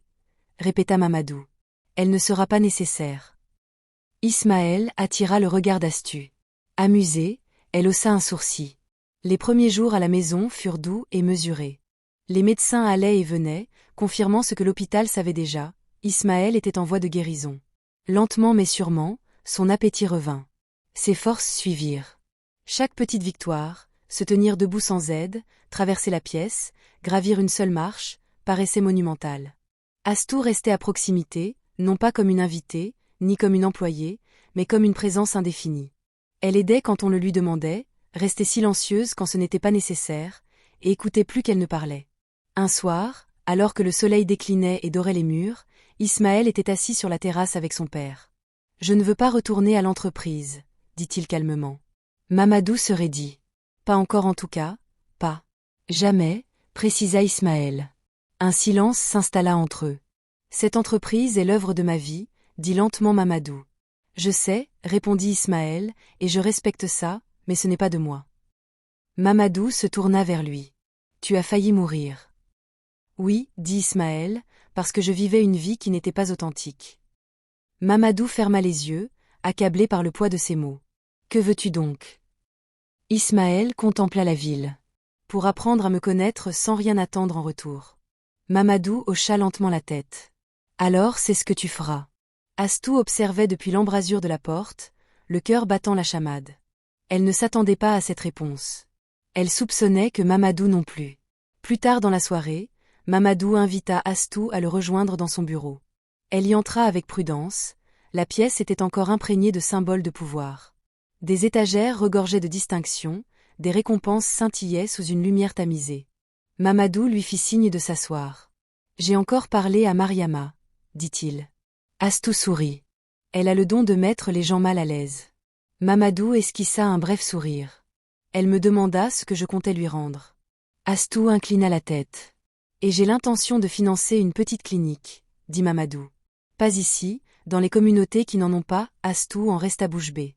Une clinique, qui respecte à la fois la médecine et la tradition.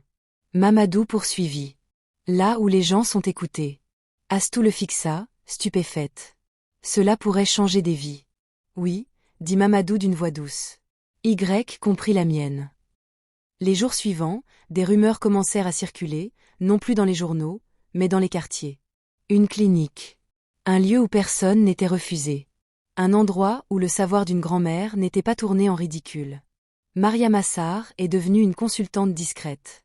Elle n'a jamais porté de titre. Elle n'a jamais recherché la reconnaissance. Mais les gens l'écoutèrent. La force d'Ismaël continua de croître.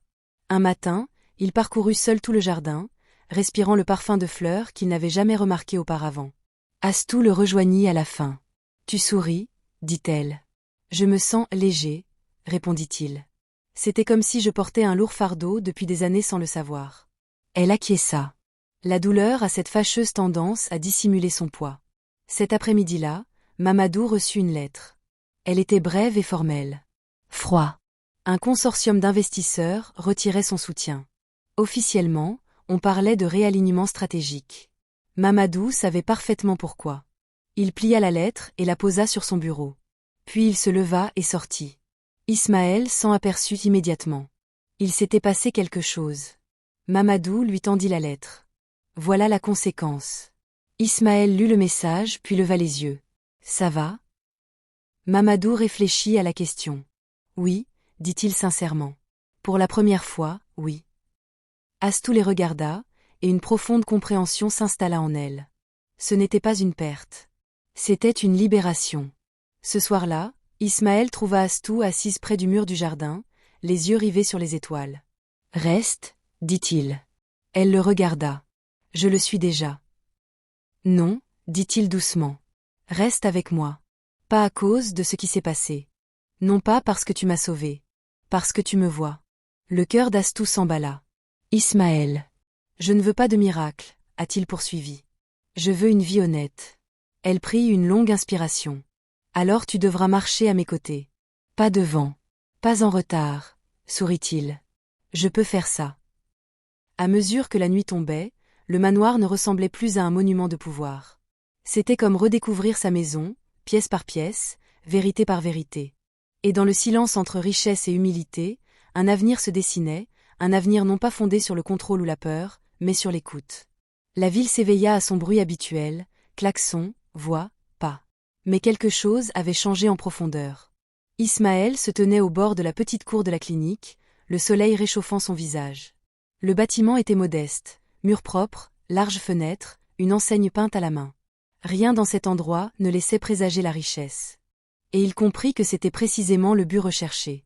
Astou se tenait quelques pas derrière lui, discutant à voix basse avec l'infirmière Fatou, qui s'était portée volontaire pour former le premier personnel local. Mariama était assise sous un manguier, les mains jointes, les yeux mi-clos, comme si elle écoutait quelque chose d'inaudible pour elle seule. « Cet endroit respire », dit-elle à l'approche d'Ismaël. « C'est comme ça qu'on sait qu'il durera. » Ismaël sourit. J'apprends encore à écouter, dit Mariama en ouvrant un œil.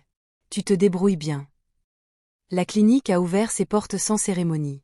Ni discours, ni appareil photo. Les gens sont venus malgré tout. Des mères avec leurs enfants, des hommes aux blessures anciennes, des vieillards portant les stigmates d'années de négligence. Certains arrivèrent prudents, d'autres désespérés. Tous furent accueillis de la même manière par le temps. Astou se déplaçait avec aisance parmi eux, transformant la peur en questions posées calmement, puis en compréhension. Elle ne prétendait jamais être experte. Elle se tenait simplement près d'eux, mains jointes, voix posée et douce. On l'a remarqué. Mamadou est arrivé plus tard, seul. Il ne portait pas de costume, juste une simple chemise aux manches retroussées. Il s'arrêta à la grille, observant le va-et-vient des gens, regardant son fils évoluer dans l'espace, non pas comme un héritier, non pas comme un patient, mais comme un participant. Tu n'étais pas obligé de venir, dit Ismaël en le rejoignant. Si, répondit Mamadou. Il fallait que je voie que ça marche. Ils restèrent un instant silencieux. Tu as perdu de l'influence, dit Ismaël d'une voix douce. Mamadou acquiesça. J'y vois plus clair, dit Ismaël en se tournant vers lui. Je ne prendrai pas le contrôle de l'entreprise. Je sais, dit Mamadou, et je ne te le demanderai pas, une brise fit bruisser les feuilles au-dessus d'eux. Quelque part à l'intérieur, un enfant rit. J'ai nommé un conseil d'administration intérimaire, poursuivit Mamadou. Des gens qui comprennent ce changement. Ismaël haussa un sourcil. Un passage de l'extraction à la contribution. Ça va être compliqué, dit Mamadou. Ismaël sourit. Le désordre est synonyme d'honnêteté. À l'intérieur de la clinique, un homme d'une quarantaine d'années, mince et méfiant, hésitait sur le seuil. Astou le remarqua et s'approcha. Entrez, dit-elle doucement. Je n'ai pas d'argent, murmura-t-il. Elle secoua la tête. Tu as le temps, c'est suffisant. Il entra. Dans l'après-midi, Ismaël commença à se sentir fatigué. Pas faible, juste humain. Il était assis sous le manguier, près de Mariama. Regrettes-tu parfois de lui avoir enseigné ? Demanda Ismaël. Mariama esquissa un sourire. Le savoir n'est pas fait pour être regretté, mais pour être utilisé. Il acquiesça. Des gens essaieront de se le procurer, de le nommer, de le vendre. Ils l'ont déjà fait, répondit Mariama. C'est pourquoi il faut la protéger avec humilité. Ismaël y a réfléchi. Je ne veux pas en faire une marque. Mariama le regarda d'un air perçant. Alors, ne le faites pas. Les marques ont besoin de faire parler d'elles. La guérison exige du calme. Alors que le soleil déclinait, Astou rejoignit Ismaël sous l'arbre. Elle paraissait fatiguée, mais ses yeux brillaient. Tu devrais te reposer, dit-elle. Je vais me reposer, répondit-il. Bientôt. Elle s'assit à côté de lui, leurs épaules se frôlant. On me demande sans cesse si je suis le propriétaire, et je réponds que je suis en formation. Elle sourit. Comme tout le monde. Il rit doucement. Ça me semble juste. Plus tard dans la soirée, la clinique ferma ses portes. Le dernier patient est reparti avec un petit sachet de médicaments et le pas plus léger qu'à son arrivée. Fatou s'est étirée, épuisée mais satisfaite. C'était bien, a-t-elle dit. Astou acquiesça. C'était le cas. Mamadou les rassembla discrètement. Je tiens à être clair, a-t-il déclaré. Cela reste indépendant. Aucune presse.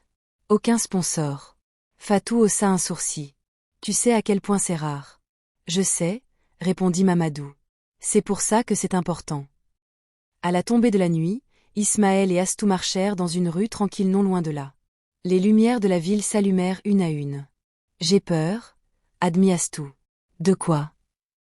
D'être vue, dit-elle. Et d'être à nouveau invisible. Ismaël s'arrêta. Tu ne seras pas invisible. Elle soutint son regard. Pas à cause de toi. Il hocha la tête. Grâce à vous. Ils continuèrent à marcher. Les jours passèrent. Puis des semaines. Ismaël retrouva pleinement ses forces, non seulement physiques, mais aussi sa liberté de choix. Il apprit le rythme de la clinique, l'importance de l'écoute, la discipline de la maîtrise de soi. Il a appris à anticiper et à se retirer au bon moment. Mamadou a démissionné de plusieurs conseils d'administration. Les titres étaient polis et concis. Les rumeurs étaient infondées. Il les ignora toutes les deux. Un après-midi, une lettre adressée à Astou arriva à la clinique. Elle l'ouvrit lentement. « Qu'est-ce que c'est » demanda Ismaël. Elle lut, puis rit doucement. « Une invitation. » « À quoi » À prendre la parole, a-t-elle répondu. À une conférence. À propos de la santé communautaire. Ismaël sourit. Voulez-vous y aller? Elle plia la lettre. Peut-être que s'ils sont disposés à écouter, ils le feront, dit-il. Il ne faut pas hausser le ton. Cela incite les gens à se pencher vers vous. Ce soir-là, Mariama se préparait à rentrer chez elle. Mamadou lui proposa une voiture. Elle refusa. Mes pieds se souviennent de ces paroles. Astou la serra fort dans ses bras. Merci. Mariama prit le visage de sa petite fille entre ses mains. Tu ne l'as pas sauvée, dit-elle doucement. Tu le lui as rappelé. Mariama se tourna vers Ismaël. Vis en équilibre, dit-elle. C'est plus difficile que le pouvoir. Je le ferai, promit-il. Tandis que les lumières de la clinique s'éteignaient, Ismaël se tenait sur le seuil et se retourna une dernière fois. Non pour l'admirer, mais pour la laisser partir. Ce n'était pas un monument. C'était un commencement. Il se tourna vers Astou. Et ensuite? Elle réfléchit à la question. Demain. Il sourit. Cela suffit. Et quelque part entre le tumulte de la ville et le calme de la guérison, une vérité s'est imposée. La vie ne se sauve pas par la certitude. Elle se nourrit de courage, d'humilité et de la capacité d'écouter quand le temps presse. Parfois, la vie nous met à l'épreuve, non pour nous punir, mais pour révéler ce qui compte vraiment. Cette histoire n'oppose ni richesse ni pauvreté, ni science ni tradition. Il s'agit d'écouter ceux qu'on nous apprend à ignorer, les vérités qui ne rentrent pas dans le moule, et les moments où la certitude nous fait défaut. Ismaël a survécu non pas grâce à l'argent, mais grâce à la compassion. Astou ne l'a pas sauvé par le pouvoir ou la reconnaissance. Elle l'a sauvé avec courage, humilité et la conviction que chaque vie mérite d'être défendue, même quand le monde pense qu'il est trop tard. Nous apprenons que le pouvoir peut bâtir des empires, mais qu'il ne peut guérir les cœurs brisés. Que l'orgueil peut protéger les réputations, mais aussi coûter des vies. Et parfois, les changements les plus significatifs ne s'accompagnent ni d'applaudissements ni de gros titres. Ils surviennent discrètement, par une décision courageuse, un acte de bonté, un refus de détourner le regard. Cette histoire nous rappelle que l'espoir ne vient pas toujours des experts. Parfois, cela vient de gens ordinaires qui choisissent de s'élever contre la peur qui les pousse à reculer. Et quand cela arrive, même les structures les plus puissantes sont contraintes de plier, non pas devant des miracles, mais devant la vérité. Nous aimerions maintenant avoir votre avis. Quel aspect de cette histoire vous a le plus touché? Avez-vous déjà été témoin ou acteur d'un moment où la bienveillance a tout changé? Partagez vos impressions dans les commentaires ci-dessous. Votre avis compte. Si les histoires d'humanité, de karma, de compassion et de force intérieure vous inspirent, abonnez-vous à la chaîne et rejoignez notre communauté. D'autres histoires captivantes sont à venir et nous serions ravis de vous contacter.